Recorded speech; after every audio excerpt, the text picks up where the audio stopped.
இப்ப நம்ம செய்திக்கு வருகிறோம். 1 சாமுவேல் 22ஆம் அதிகாரத்துல 2வது வசனம். அதே நேரத்துல ஒருவர் அப்போஸ்தலர் 20ஆம் அதிகாரம் 28வது வசனம், இன்னொருவர் அப்போஸ்தலர் 2ஆம் அதிகாரம் 47வது வசனம். இந்த 3 வசனத்தை எடுத்து வச்சுக்கோங்க. இதுல அப்போஸ்தலர் 20-28 படிங்க. முதல்ல ஒருத்தர், ஆகையால் உங்களை குறித்தும் தேவன் தம்முடைய சுய ரத்தத்தினாலே சம்பாதித்துக் கொண்ட தமது சபையை மேய்ப்பதற்கு பரிசுத்த ஆவி உங்களை கண்காணிகளாக வைத்திருக்கிறார். மந்தை முழுவதையும் குறித்து நீங்கள் எச்சரிக்கையாயிருங்கள். அல்லேலூயா.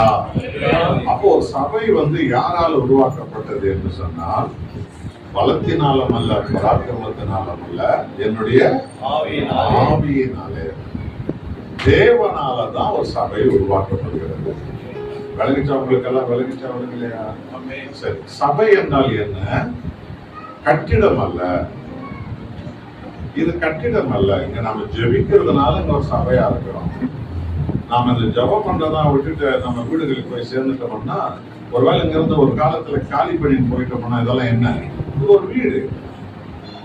இது ஒரு கோடனா கூட வச்சுக்கலாம், அரிசி மூட்டை கூட அடுக்கி வைக்கலாம், சிமெண்ட் மூட்டை கூட அடுக்கி வைக்கலாம், இல்லையா? வெண்ணெய் சாமான்களை கூட அடுக்கி வைக்கலாம், இங்க கடையில் இருக்கிற மளிகை சாமான்களை கூட அடுக்கி வைக்கலாம், என்ன வேணாலும் பண்ணிக்கலாம். ஆக சபை என்பது கட்டிடம் அல்ல. சபை என்பது ஆண்டவர் இயேசு தன் ரத்தத்தாலே மீட்டு கொண்ட விசுவாசிகள் தான் சபை. அப்ப நீங்க தான் சபை, நாம் எல்லாரும் சேர்ந்து தான் சபை. தேவன் தன் சொந்த ரத்தத்தாலே சம்பாதித்த சபை. அதனால உங்க ஒவ்வொருத்தரையும் இன்னைக்கு நாம பல விதத்த ஊழியக்காரர்களா வழி நடத்தலாம். ஆனா உங்களை மீட்டு கொண்டது நாம இல்லை, ஆண்டவராக இயேசு கிறிஸ்து தான். உங்களை மீட்பதற்கு, உங்களை தொடுவதற்கு ஒரு ஊழியக்காரன் ஆண்டவர் ஒரு கருவியா பயன்படுத்துறார். ஒரு ஊழியக்காரி எடுத்து பயன்படுத்துவார், ஒரு விசுவாசி எடுத்து பயன்படுத்துவார். ஆனால் தேவன் தான் உங்களை தொட்டார். நீங்கள் கிறிஸ்துவுக்குரியவர்கள். ஆகவே அன்பானவர்களே, சபை என்பது கட்டிடமா, விசுவாசிகளா? விசுவாசிகள் தான், நீங்க தான் சபை. ஆக இந்த சபையை கண்காணிப்பதற்கு, பாத்தீங்களா, ஆங்கிலத்தில் இதுக்கு என்ன பேர்? வாட்ச்மேன். இப்பதான் நமக்கு பாஸ்டர், பிஷப், அது இதுன்னு என்னென்ன பேரெல்லாம் சொல்லிக்கிறாங்க. அதெல்லாம் உலக பிரகாரமான பேச்சுகள் அதெல்லாம். ஆனா பைபிள்ல பாஸ்டர் என்ற பேச்செல்லாம் வராது. மூப்பர்கள், கண்காணிப்பாளர்கள். ஆக ஒரு சபையை வழிநடத்துகிற ஒரு ஊழியக்காரனுடைய பேர் என்ன? அவர் கண்காணிப்பாளர். அதாவது எந்த சூழ்நிலையிலும் ஒரு ஆத்மாவை பாவம் எடுத்துன்னு போயிடக்கூடாது, கெட்ட நடத்தை எடுத்துன்னு போயிடக்கூடாது, ஒரு ஊதாரித்தனம் எடுத்துன்னு போயிடக்கூடாது, ஒரு துரோகம் எடுத்துன்னு போயிடக்கூடாது, ஒரு மோசம் எந்த வீட்டையும் நாசப்படுத்திடக்கூடாது. கவனமா இருக்கணும். ஆத்மாக்கள் மேல, ஜனங்க மேல கவனமா இருக்கணும். அதான் கண்காணிப்பாங்க. இந்த வேலை யார் கொடுத்ததுன்னா எஜமானன் கொடுத்திருக்கிறார். நம்ம ஆண்டவராக இயேசு கிறிஸ்து சபையின் தலைவர். அவர் தான் சபையின் தலைவர். கிறிஸ்து சபைக்கு தலைவராக இருக்கிறது போல, அப்ப சபைக்கு தலைவர் யாரு? ஆண்டவர். அப்ப நாமெல்லாம் யாரு? அவருடைய வேலைக்காரி. அதாவது தமிழ்ல ஊழியக்காரர்கள் என்று இருக்கிறது. ஊழியக்காரர்கள் என்ற வார்த்தை கிரேக்க வார்த்தையில என்னவா இருக்கு தெரியுமா? அடிமைகள், இயேசுவின் அடிமைகள். அப்போ ஆண்டவருடைய ஊழியம் பண்ண வந்தவங்க எல்லாம் நம்மெல்லாம் யாரு? ஆண்டவர் இயேசுக்கு அடிமைகள். நம்ம சாத்தானுக்கு அடிமையா இருந்தோம், பாவத்துக்கு அடிமையா இருந்தோம், பாதாளத்துக்கு அடிமையா இருந்தோம், கெட்ட நேரத்துக்கு அடிமையா இருந்தோம், அக்கிரமத்துக்கு அடிமையா இருந்தோம். தன் உயிரை நமக்கு கொடுத்து நம்ம மீட்ட ஆண்டவர் நம்மை அவருக்கு சொந்தமாக்கி கொண்டார். அவர் அடிமையின் உருவெடுத்து இந்த உலகத்துக்கு வந்ததுனால அந்த அடிமையின் அபிஷேகம் நம்ம மேல ஊத்துறாரு. ரொம்ப முதிர்ச்சி அடைந்த ஊழியக்காரர்கள்லாம் என்ன சொல்லணும்? நான் தேவனுடைய அடிமை, ஆண்டவருடைய அடிமை பேசுகிறேன். ஆண்டவருடைய அடிமை நான் உங்களிடத்துல வந்திருக்கிறேன் என்றுதான் ரொம்ப முதிர்ச்சடைந்த ஊழியக்காரர்கள் சொல்றாங்க. ஆகிய நண்பானவர்களை, தேவன் ஒரு ஊழியக்காரனை கண்காணிப்பாளனா வைக்கிறார். எந்த சூழ்நிலையிலும் நான் ஆண்டவர் மீட்ட ஒரு ஆத்மாவை எந்த பிசாசோ எந்த தீமையும் எந்த சூழ்நிலையிலும் திருடின்னு போயிடக்கூடாது. எந்த சூழ்நிலையிலும் அவங்கள உலகம் இழுத்து போயிடக்கூடாது. கண்காணிப்பாளனா வைக்கிறது. ஆகவே ஒரு ஊழியக்காரன் சபைக்கு கண்காணிப்பாளர். அப்புறம் இந்த சபையை பற்றி தேவன் பேசும்போது 3 முக்கியமான காரியத்தை இந்த கண்காணிப்பாளன், சபையினுடைய மூப்பன், கண்காணிப்பாளன், இயேசுவின் வேலைக்காரன், ஊழியக்காரன் 3 காரியங்களை நாம செய்வதில் ரொம்பவும் கவனமா இருக்கணும். அததான் இப்போ உங்களிடத்துல பரிசுத்த ஆவியானவர் உங்க இருதயங்களில் எல்லாம் அதை அவர் விதைக்கிறார். ஆகவே அது என்ன? முதல் ஒரு காரியம் அது என்ன சொல்கிறது? அப்போஸ்தலர் 2ஆம் அதிகாரம் 47வது வசனம் படிங்க. அப்போஸ்தலர் 2:47.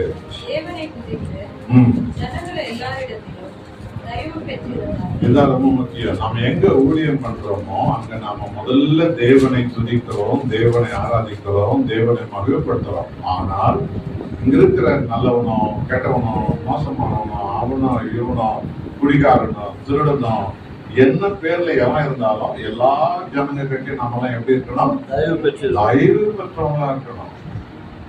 நமக்கு ஏதோ வேண்டியவங்களை பார்த்தா சிரிக்கிறது, வேண்டாதவங்களை பார்த்தா முறைக்கிறதெல்லாம் கிறிஸ்தவத்தில் இருக்கக்கூடாது. அவன் ஒரு மத வெறியனா கூட இருப்பான். அதை பத்தி இல்ல, அவங்களுடைய வழி அது. ஆனா நம்ம அவங்க மேல அன்பாதான் இருக்கணும். நம்ம அவங்க மேல பாசத்தை தான் வைக்கணும், அவங்க மேல நேசத்தை தான் வைக்கணும்.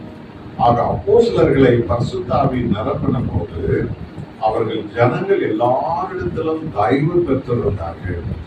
ஒரு ஊழியக்காரனுடைய லட்சணம் இதுதான். தேவனுடைய முகத்தை எப்போதும் தேடுற ஒரு ஊழியக்காரன் எந்த ஜனங்களிடத்துல அவன் அன்பா இருப்பான், எல்லாரிடத்திலும் தயவு பெற்றிருப்பான். இதுதான் ஒரு ஊழியக்காரருடைய மிக முக்கியமான ஒரு அடையாளம்.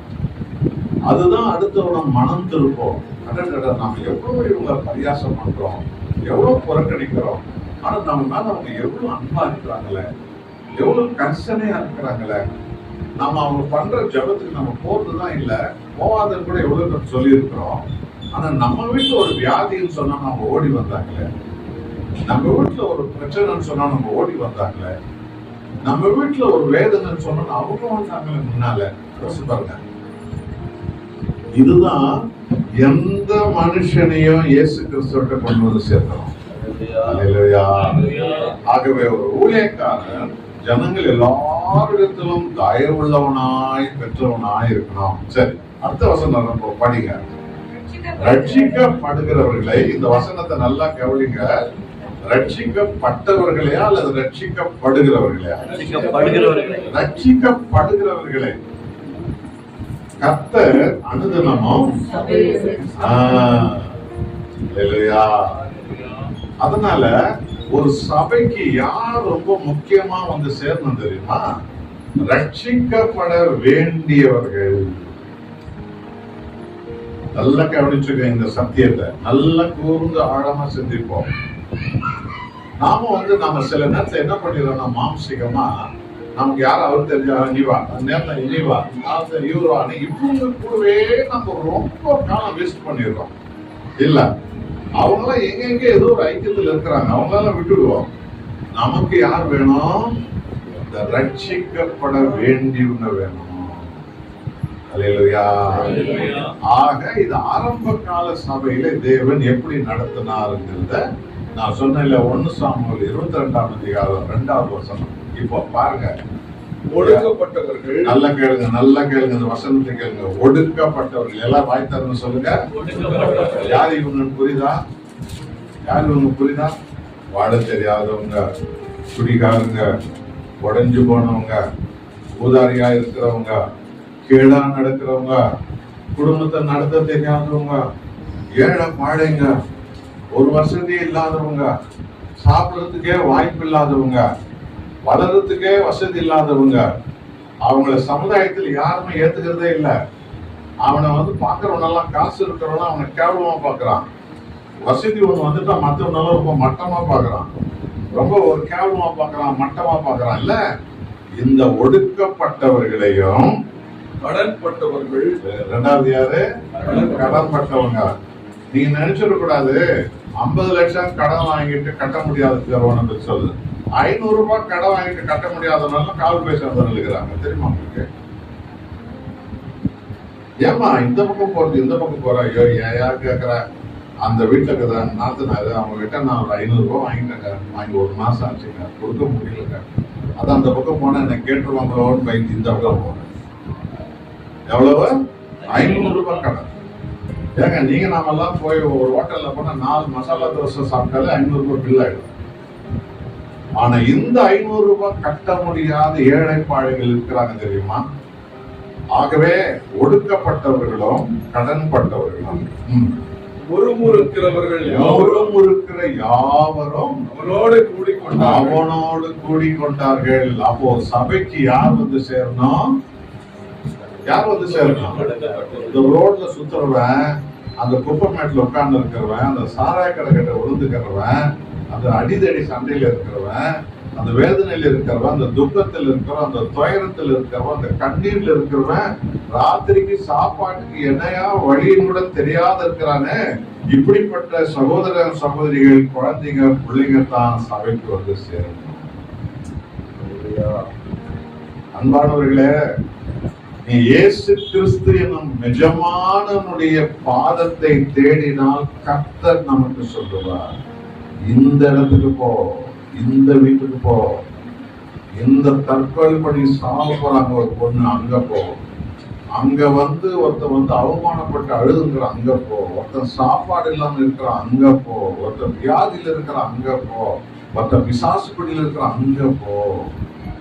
என்றால் தேவனுக்கு இந்த ஒடுக்கப்பட்டவர்களும் கடன்பட்டவர்களும், மூணாவது முறுமுறுக்கிறவர்கள், எப்போ பார்த்தாலும் பிரச்சனை சொல்லினே இருப்பாங்க, எப்போ பார்த்தாலும் முறுமுறுத்துனே இருப்பாங்க. புருஷன் அப்படி, என் புஜாதி அப்படி, என் புள்ள அப்படி, நாத்தனார் அப்படி, அவன் அப்படி, இவன் அப்படி, அது அப்படி, இது அப்படி, அந்த மாதிரி அப்படி, இந்த மாதிரி அப்படின்னு முறுமுறுக்கிறாங்களே, இவர்கள் எல்லோரும் அவனோடு வந்து சேர்ந்தார்கள். ஒரு ஊழியக்காரன் தாவீது இடத்துல தேவன் இவங்களெல்லாம் அனுப்புறாரு. எவ்வளவு பேர் வந்து சேர்ந்தாங்களா? படிங்க. இந்த பிரகாரம் ஏறக்குறைய 400 பேர். எவ்வளவு பேரு? அப்ப இங்க வந்து சேர வேண்டிய 400 பேர் இப்ப எங்க இருக்கிறாங்க? வெளியே இருக்கிறாங்க, உள்ள இல்ல இன்னும் வருது. உங்க பிள்ளைனா கார்டன்ல உங்களை சுத்தி தான் 400 பேர் இருக்கிறாங்க. அவங்களை யாரும் யோசிக்கவே இல்லை. ஆண்டவர் இயேசுவுக்கு இன்னும் 400 பேர் வரணுங்க. விளங்குதா? ஏன் அந்த இடத்துல நம்ம பார்வை போல தெரியுமா? நாம தெரிஞ்சவங்க கிட்டயே போய் நிறைய நேரத்தை பயன்படுத்திடுறோம். இன்னிலிருந்து அதை முற்றுப்புள்ளி வைக்க, அந்த ஒடுக்கப்பட்டவங்கிட்ட போகணும், அழுதுங்கிறான் அவங்ககிட்ட போகணும், கண்ணீர் வடிக்கிறான் அவங்ககிட்ட போகணும், சாப்பாடு இல்லாமங்கிறான் அந்த வீட்டுக்கு நான் போகணும், சாப்பிடு நோயில் இருக்கிறாங்க அந்த வீட்டுக்கு நான் போகணும், துக்கத்தில் இருக்கிறான் அந்த வீட்டுக்கு நான் போகணும், பட்டினியா இருக்கிறாங்களா அந்த வீட்டுக்கு நான் போகணும், ஊதாரியா தெருவில் சுத்துறதுல பிள்ளைங்க அவங்க கிட்ட நான் போகணும். ஆண்டவரே இவங்களெல்லாம் எனக்கு கொடுங்க ஆண்டவரே.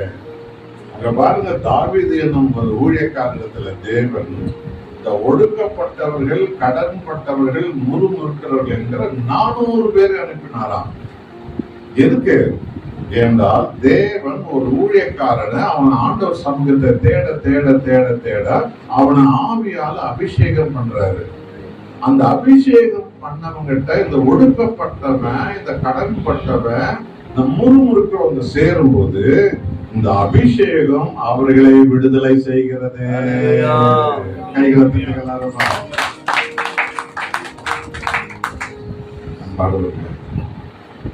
ஆண்டவர் இயேசு என்ன சொன்னார்? வருத்தப்பட்டு பாரம் சுமக்கிறவர்களே, இந்த கூட்டம் அங்க இருக்குதுங்க இந்த ஊர்ல, அவங்க தாங்க ஆண்டவர் இயேசு கிட்ட போகணும். அவங்களுக்கு தாங்க இயேசு தேவை. அவங்களுக்கு தான் ஆண்டவர் இயேசு தேவை. நீ அல்லேலூயா 10 முறை சொன்னவனுக்கு அது என்ன 11வது முறை அல்லேலூயா சொல்லி கொடுக்குறது? சாப்பிட்டு ஜீரணம் பண்ண முடியாதவங்க என்ன திரும்ப சாப்பாடு போட்டுருக்கிறது, விதவிதமான பிரியாணி போட்டுருக்கிறது, அவங்களே தின்னுட்டு ஜீரணம் பண்ண முடியாம வாந்தி எடுத்துருக்கிறாங்க. ஒரு முறை கூட சாப்பிடாத பட்டினியா இருக்காங்க, அவனுக்கு தான் சாப்பாடு இல்லை. ஒரு முறை கூட இயேசுன்ற பேரை சொல்ல தெரியாம வாழ்ந்தான, அவனுக்கு தான் இயேசுட்டாரு. இயேசு விருத்தான, அவனுக்கு தான் இயேசுட்டாரு. இயேசுவை பகைச்சான, அவனுக்கு தான் இயேசுட்டாரு. வியாதியஸ்தனுக்கு தான் இயேசுட்டாரு. பிசாசு பிடியில் இருக்கிறவனுக்கு தான் இயேசுட்டாரு. ஆகவே இங்க இருக்கிற அருமையான தம்பிமார்கள், சகோதரர்கள், தங்கச்சிமார்கள், தேவனுடைய பிள்ளைகளை தயவு செய்து விளங்கி கொள்ளுங்க. கர்த்தர் ஒருத்தரோட 400 பேர் எனக்கு காத்திருக்கிறார். அந்த 400 பேர் நீ தேடிங்கிற ஆளுக்கு மாதிரி இல்லை. ஒடுக்கப்பட்டவன், கடன்பட்டவன், முறுப்படுக்கிறவன், இவங்களெல்லாம் ஆண்டவர் நம்ம கிட்ட கொண்டு வந்து சேர்த்து நம்ம அபிஷேகத்தினால் அவங்களெல்லாம் ஆண்டவர் விடுதலை பண்றார். இப்படித்தான் ரட்சிக்கப்படுகிறவர்களை கர்த்தர் அனுதினமும் சபையில சேர்க்கிறாரு. அப்போ ஆண்டவருக்கு ஊழியம் பண்ண வந்துட்டோம்னா அனுதினமும் என்ன பண்ணோம்? சபையில இருக்கணும். இனிமே இருந்துருவோம், சபையில இருந்துருவோம். அந்த வீட்டுல ஒருத்தர் தூக்கு போட்டு சாப்பிடும் தேடி வரணுங்க, அந்த வீட்டுல சண்டை சச்ச தேடி வரணுங்க, ஒரு வியாதிக்காரன் தேடி வரணுங்க, அந்த சூனியம் வச்சுக்கிற ஒருத்தர் தேடி வரணுங்க. ஆண்டவர் அவங்களை அனுப்புவார் நம்ம கிட்ட. நாம அதுக்கு காத்து நிற்கணும். நம்மள ஆண்டவர் அவங்ககிட்ட நம்மள அனுப்புவார்.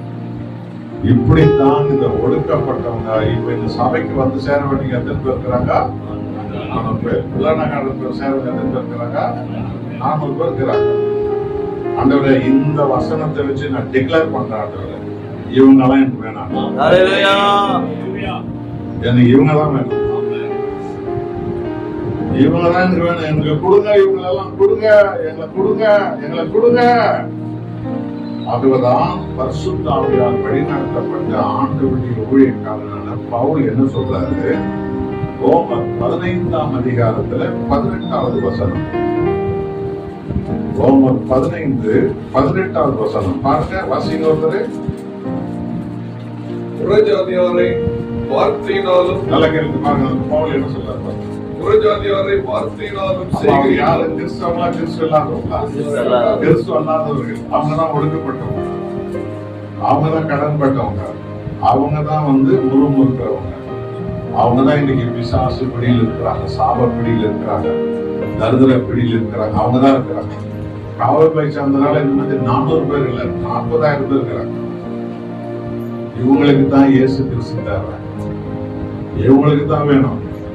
அதனால ஆகவே இந்த ஜனங்கள் நல்ல கவனிங்க, அந்த என்ன சொல்றாரு? புறஜாதிகளை வார்த்தையினாலும், முதல்ல வார்த்தையினால, பிரசங்கத்தினால, செய்கையினாலும், சென்றாவது செய்கையினால, மூணாவது கீழ்ப்படிய பண்ணும்படிக்கு, கீழ்ப்படிய பண்ணும்படிக்கு, அற்புத அடையாளங்களின் அற்புத அடையாள பலத்தினால, தேவாவின் பலத்தினால கிறிஸ்துவானவர் என்னை கொண்டு நடப்பித்தவைகளை சொல்வதே அல்லாமல் வேறொன்றையும் எதை நான் சொல்ல முடியும்? அவர் சொல்றாரு பார்த்தீங்களா?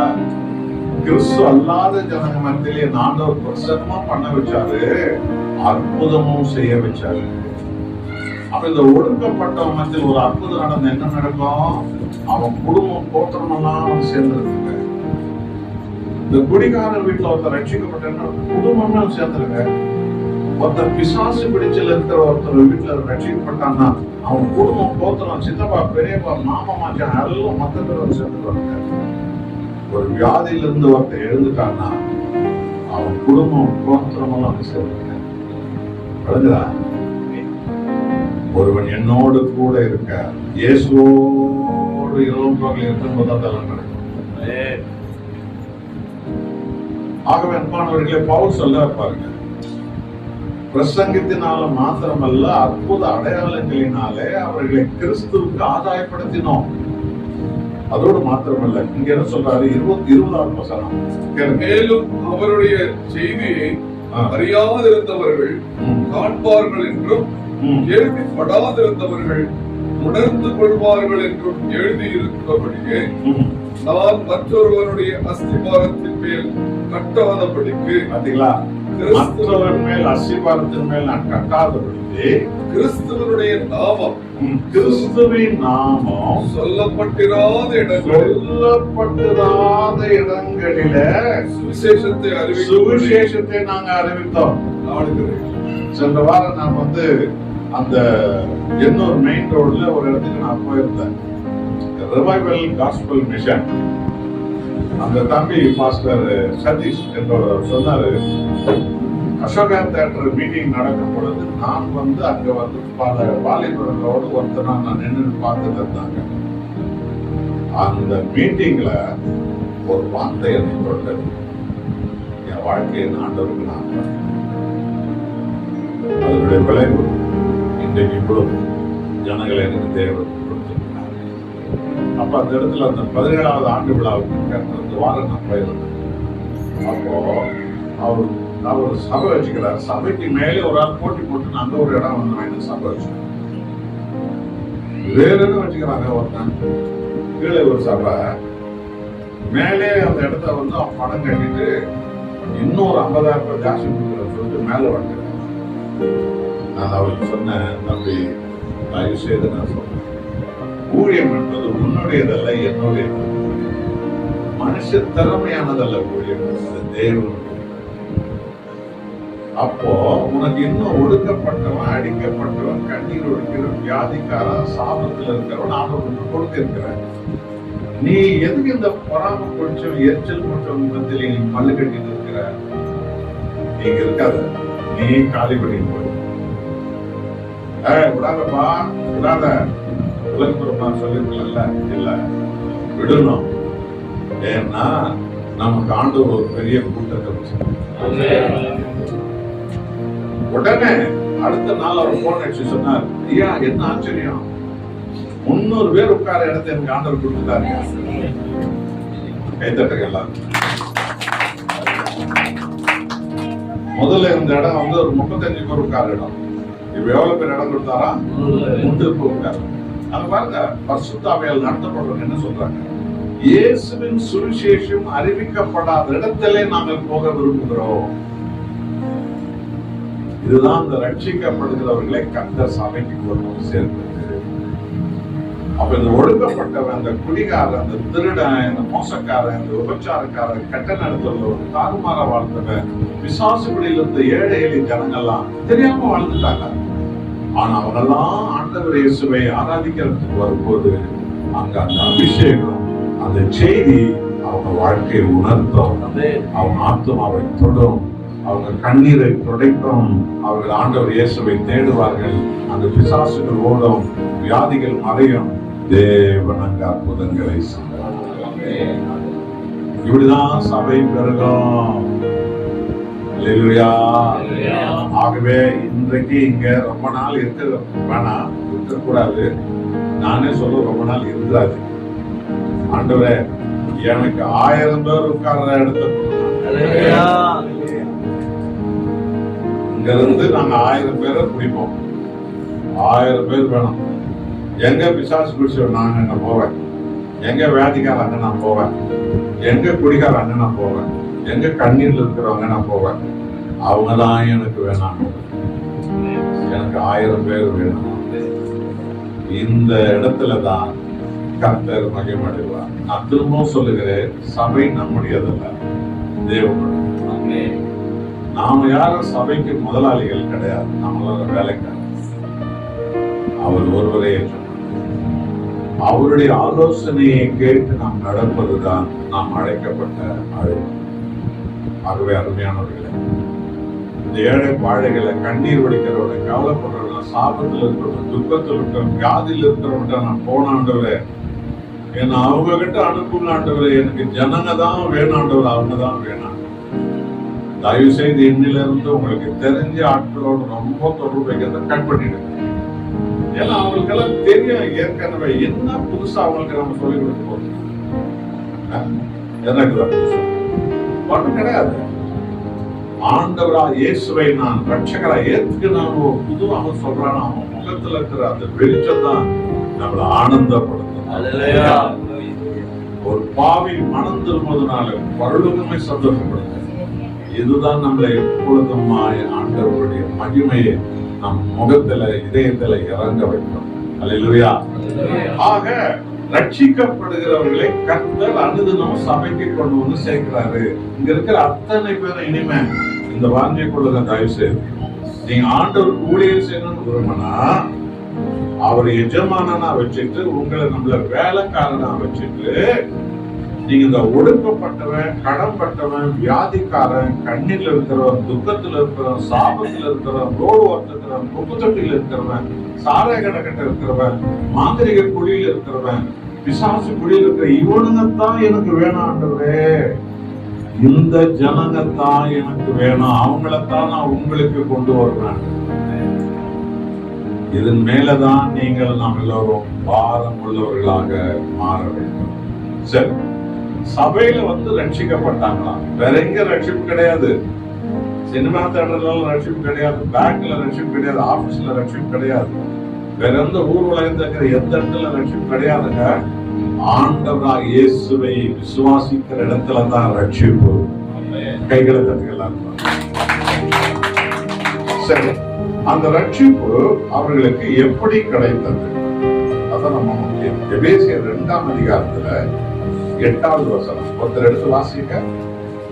அந்த கிருபையை அவர் சகல ஞானத்தோடும் 8வது வசனம் கிருபையினாலே விசுவாசத்தை கொண்டு நல்லா ரட்சிக்கப்பட்டீர்கள். கேளுங்க. இது நீங்க ஒரு முறை படிச்சிருக்கலாம், கேட்டிருக்கலாம். கிருபையினாலே விசுவாசத்தை கொண்டு ரட்சிக்கப்பட்டீர்கள். இது உங்களால் உண்டானது அல்ல, இது தேவனுடைய ஈவு. ஈவுன்னு சொன்ன என்ன? கிஃப்ட். அவர் கொடுக்கிறது, அவர் இலவசமா கொடுத்தது. ஆக கிருபையினாலே விசுவாசத்தை கொண்டு ரட்சிக்கப்பட்டீர்கள். அப்ப இந்த கிருபை எங்க கிடைக்குதுன்னு சொன்னா ஆண்டவர் இயேசுவை ஆராதிக்கிற இடத்துல தான் கிடைக்குது. அங்கதான் இந்த ஜனங்கள்லாம் வந்து சேரணும். அவங்கள அதுக்காகத்தான் ஆவியானவர் இங்க அனுப்புறாரு. அவங்கதான் எனக்கு வேணும்னு ஒரு ஊழியக்காரனும் ரொம்ப பாரமா இருக்கு, எனக்கு அவங்க தான் வேணும், அவங்களத்தான் உங்களுக்கு நான் கொண்டு வந்து கொடுக்க போறேன், எனக்கு அவங்கள கொடுங்க, அடம் பிடிக்கணும் தேவன் இடத்துல. சரி, நல்லது. கிருபையினாலே விசுவாசத்தை கொண்டு ரட்சிக்கப்பட்டீர்கள். நண்பர்களே, ரொம்ப பேருக்கு இந்த வசனம் தெரியும், அதான் அதனுடைய அர்த்தம் தெரியும். என்ன அதனுடைய அர்த்தம்? கடவுள் நீதி உள்ளவர், அதனாலதான் அவன் நியாயப்பிரமாணம் கொடுத்தார். பல்லுக்கு பல், ரத்தத்துக்கு ரத்தம், கண்ணுக்கு கண், கொலைக்கு கொலை. ஒருத்த பல்ல உடைச்சியா உன் பல்ல உடைக்கணும், ஒருத்த கண்ணை பிடிக்கிட்டியா உன் கண்ணை பிடிக்குதான் தெரியும், ஒருத்த நீ கொண்டுட்டியா நீ சாவணும். இதுதான் நீதி, இதுதான் நியாயப்பிரமாணம். ஆக நியாயப்பிரமாணம் என்ன சொல்லுதுன்னா, நீதி என்ன சொல்லுதுன்னா, பாவத்தின் சம்பளம் மரணம். ஆனால் அந்த கடவுளுக்குள்ளே கிருபை இருக்கு. அதான் ஆண்டவராய் இயேசு கிறிஸ்து. ஆண்டவராய் இயேசு கிறிஸ்துடைய பேர் என்னது? கிருபை, கிரேஸ். அப்ப இந்த நீதி சொல்லுது பாவத்தின் சம்பளம் மரணம், முடியாத அவன் சாவணும். ஆனா கிருபை சொல்லுது, அப்பா அந்த சாவை நான் எடுத்துக்கிறேன், அவங்களுக்கு ஒரு வாழ்க்கையை காலத்தை நான் அவங்களுக்கு நான் வாழ்க்கையை கொடுக்கணும், அவங்களுக்கு நான் மீட்பை கொடுக்கணும், அவங்களுக்கு நான் ஒரு வாய்ப்பை கொடுக்கணும், அவங்களுக்கு ஒரு ஜீவனை கொடுக்கணும். நீதி சொல்லுது பாவத்தின் சம்பளம் மரணம், ஓகே. ஆனா கிருபை சொல்லுது அந்த மரணத்தை நான் ஏற்றுக்கிறேன், அவன் பண்ண அக்கிரமத்தின் தண்டனை நான் ஏற்றுக்கிறேன், அவன் பண்ண கெட்ட நடத்தின் தண்டனை நான் ஏற்றுக்கிறேன், அவன் பண்ண அவமானத்தின் தண்டனை நான் ஏற்றுக்கிறேன், அவனுக்கு ஒரு வாழ்க்கையை நான் தருகிறேன். தன் கிருபை. ஆகவே கிருபை என்ற வார்த்தையினுடைய அர்த்தம் என்ன தெரியுமா? பெறுவதற்கு தகுதியே இல்லாத ஒன்றை ஒருவன் பெற்றுக்கொள்வதற்கு பேர் தான் கிருபை. இப்ப சொல்லுங்க, நாம ரட்சிக்கப்பட்டதுக்கு நம்ம கிட்ட இருந்தா தகுதி இருக்குதா? அப்பா பிதாவன்றதுக்கு நமக்கு என்ன தகுதி இருக்குதா? கடவுளை என்றதுக்கு நமக்கு என்ன தகுதி இருக்குதா? இந்த பைபிள் எடுத்துட்டு நமக்கு என்ன தகுதி இருக்குதா? இயேசுவே சொல்றதுக்கு நமக்கு என்ன தகுதி இருக்குதா? பரலோகத்து போய் சேர்றதுக்கு நம்ம தான் தகுதி இருக்குதா? தகுதியே இல்லைங்க. தகுதியே இல்லாத நம்மேல் வைத்த அந்த நித்திய அன்பு அது இலவசமாய் நமக்கு கொடுத்தாரே, இதுதான் கிருபை. கைகளை தட்டுகளா. ஆகவே இந்த தகுதியே இல்லாத ஜனம் கோடி கோடியா வெளியில இருக்கிறானே, அவனுக்கெல்லாம் அந்த சுவிசேஷத்தை அறிவிச்சு, உன்னை ஏத்துக்க உன் தகப்பன் காத்திருக்கிறார், உன்னை ரட்சிக்க உன் தகப்பன் காத்திருக்கிறாரு, உன்னை மன்னிக்க உன் தகப்பன் காத்திருக்கிறார், உன்னை விடுவிக்க காத்திருக்கிறார், உன்னை சுகமாக்க காத்திருக்கிறாரு, வா அவன் என்று சொல்வதுதான் சுவிசேஷம். அந்த சுவிசேஷத்தை கேட்டா உள்ள வரும்போது ஆண்டவர் இயேசுவை அவன் விசுவாசிக்கிறான். அந்த விசுவாசிக்கிறவர்களுக்கு அந்த கிருபை ஊற்றப்படும். அவர்தான் அந்த வசனம் சொன்னது, கிருபையினால விசுவாசத்தை கொண்டு ரட்சிக்கப்பட்டீர்கள். இது உங்களால் உண்டானது அல்ல. நம்ம தாத்தா பாட்டியால் அது உண்டாவல, நம்ம அப்பா அம்மாவை உண்டாவல, நம்மளால் அது உண்டாவல. ஆண்டவர் இயேசு நம்மேல் வைத்த நித்திய அன்பு நமக்கு இலவசமாய் கொடுத்தது அந்த ரட்சிப்பு. அல்லேலூயா. ஆகவே இன்னைக்கு இந்த ஒடுக்கப்பட்டவங்க, கடன்பட்டவங்க, முறுமுறுக்கிறவங்க எல்லாரும் ஆண்டவரை ஆராதிக்கிறதுக்கு வரும்போது அவரை முழுமனதோடு விசுவாசிப்பார்கள். அப்பொழுது அவர்கள் எல்லோருக்கும் ரட்சிப்பு கிடைக்கும். நீங்க ரட்சிக்கப்படாத கிறிஸ்தவன் எவ்வளவு கோடி இருக்கிறாங்க தெரியுமா? ரட்சிக்கப்படாத கிறிஸ்தவன் தான் குடிகாரனா இருப்பான். ரட்சிக்கப்படாத கிறிஸ்தவன் தான் புஞ்சாதி விட்டு வேற பொங்கலோட சுத்தி இருப்பான். ரட்சிக்கப்படாத கிறிஸ்தவன் தான் ஏமாத்துவான். ரட்சிக்கப்படாத கிறிஸ்தவன் தான் மோசம் பண்ணுவான். ரட்சிக்கப்படாத கிறிஸ்தவன் தான், அவன் பேர் கிறிஸ்தவன் தான், ஆனா அவன் பொய் மேல பொய் சொல்லுவான். ஒரு முறை ஒரு தம்பி என்கிட்ட சொன்னாரு, ஐயா எங்க மாமியார் வர சபைக்கு நான் ஒரு நாள் வரவே மாட்டேன். ஏன், என்ன விஷயப்பா அப்படின்னு சொன்னா, என் மாமியாரு இந்த சபைக்கு தான் போயிருக்கிறாங்க, ஆனா அந்த பொம்பளை மாதிரி பொய் சொல்ற ஒரு ஆளை நான் பார்த்தது. எந்த அளவுக்கு பொய் சொல்றாங்கன்னா, அவங்க மகளே அவங்க அம்மா வெறுத்துட்டா. எடுத்ததுக்கெல்லாம் பொய் தாங்க. அதோட மாத்திரம் இல்லைங்க, ஒரு சின்ன டம்ளர்ல இருக்கிற தண்ணி கீழே பட்டனா போதும் பேசுறா பாருங்க, கெட்ட வார்த்தை, டிக்ஷனரியிலே இல்லாத கெட்ட வார்த்தை எல்லாம் பேசுறாங்க அந்த அம்மா. ஆனா அவ பைபிள் எடுத்து நான் சபைக்கு தாங்க போனேன். அது போல இன்னைக்கு உங்களை பார்த்து மாமன், மச்சான், புருஷன், அண்ணன், தம்பி நாளைக்கு சொல்லிட்டான்னா என்ன பண்ணுறது? உன்னை பார்த்து சபைக்கு போறாத வந்து சேரணும், உன்னை பார்த்து வெறுக்க வந்து சேரணும், உன்னை பார்த்து தேவனை தேடாத வந்து சேரணும். அதான் ரட்சிப்பு. அவர் ஆண்டவர் சொன்னார், ரட்சிக்கப்பட்டவன் எங்க இருக்கணும்? என் பக்கத்தில் இருப்பான். என் பக்கத்தில் இல்லாதவன் எனக்கு விரோதியா இருக்கிறான்.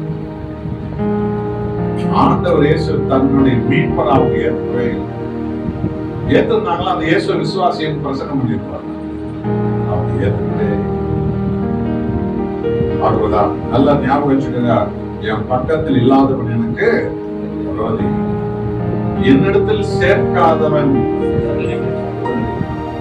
அப்போ நாம ஒரு ஆத்துமாவுக்காக ஜெபம் பண்ணும்போது ஆண்டவர் இயேசுவை அவன் விசுவாசிக்கப்படி சொல்லி ஜெபிக்கணும். அவன் ஆண்டவர் இயேசுவை முழு மனதோடு தேடும்படி நம்ம செய்யணும். அவன் நம்மளெல்லாம் தேடி இருக்கார் ரொம்ப காலத்துக்கு. நம்மள ரொம்ப காலத்துக்கு தேடக்கூடாது, ரொம்ப ஆபத்து. ஆண்டவரை இப்ப இந்த பிரசங்கம் பண்ணுகிற நான் வந்து கடவுள் அப்பான்னு கூப்பிடுறேன், நீங்க என்ன சித்தப்பான்னு கூப்பிடுறீங்க, இல்ல பெரியப்பான்னு கூப்பிடுறீங்க, என்ன கூப்பிடுறீங்க? அப்ப உங்க எனக்கு ஒண்ணு வித்தியாசம் இல்லையா?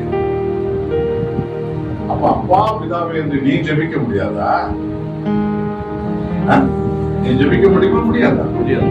நீ ஜெபிக்கணும். நீ போய் எந்த வீட்டுல ஜெபிக்கணும், நீ போய் அந்த தெருவுல ஜெபிக்கணும், நீ போய் சொந்தக்கார வீட்டுல ஜெபிக்கணும். உன் ஜெபத்தாண்டே பார்த்தானே. ஆரம்ப காலத்துல நாம தான் உங்களுக்கு ஜெபம் பண்ணோம், உங்களுக்கு எதுனாலும் ஜெபம் பண்ணோம். எவ்வளவு காலத்துக்கு? எவ்வளவு காலத்துக்கு? நீ மனதால் போட அப்பான்னு கூப்பிடு. என் பக்கத்தில் இல்லாதவன் எனக்கு விரோதியா இருக்க. நான் சொல்லலைங்க, என்னைய சேர்த்தா கத்த சொல்ல, என் பக்கத்துல யார் இல்லையோ அவன் எனக்கு விரோதி. என்னிடத்தில் யார சேர்க்கலையோ அவன் ஜனங்களை சிதறடிக்கிறான். கவனிச்சு பாத்தீங்களா? ஜனங்களை இயேசுவிடத்தில் சேர்க்கணும். ஆண்டவர் இயேசுவை விசுவாசி, ஆண்டவர் இயேசுவை தேடு. அவர் தான் தான் உடலை உனக்கு கொடுத்தாரு, அவர் தான் தான் உயிரை உனக்கு கொடுத்தாரு, அவர் தான் உன்னை உண்டாக்குனாரு, அவர் தான் உன்னை ரட்சித்தாரு, அவர் தான் உன்னோட உலக முடிவு வரைக்கும் இருக்கிறாரு. நீ ஆண்டவர் இயேசுவை தேடு. அதுலதான் ஆனந்தப்பட்டு நாம் அக்களிக்கணும். இந்த ஜனங்கள் கர்த்தருடைய ஜனங்களா இருக்கிறார்கள். அல்லேலூயா, அல்லேலூயா. ஆகவே நண்பான தேவ ஜனங்களே, இரண்டாவதாக ஒரு சபை எப்படி இருக்கணும்? அப்போஸ்தலர் 17ஆம் அதிகாரத்துல 11வது வசனம். அப்போஸ்தலர் 17:11 படிங்க. அந்த பட்டணத்தார், நல்ல கேளுங்க, அவர் வாசிக்கிற வசனத்தை நல்ல கேளுங்க. அந்த பட்டணத்தார் மன வாஞ்சையாய் முழு உள்ளத்தோடு கூட, the whole heart அப்படின்ற வார்த்தை, முழு உள்ளத்தோடு கூட மனோவாஞ்சியாய் வசனத்தை ஏற்றுக்கொண்டு காரியங்கள் இப்படி இருக்கிறதா என்று தினந்தோறும் வேத வாக்கியங்களை ஆராய்ந்து பார்த்ததினால்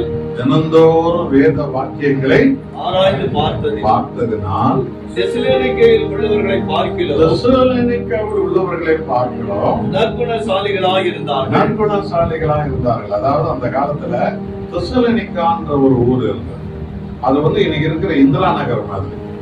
இந்திரா நகர்னா அங்க எல்லா வசதி இருக்கும், எல்லா பஸ் ஸ்டாண்ட் இருக்கும், நல்ல ரோடு இருக்கும், அதெல்லாம் இருக்கும். அம்பேத்கர் நகர்னா என்ன இருக்கும்? ரோடே இருக்கு. புரியுதா?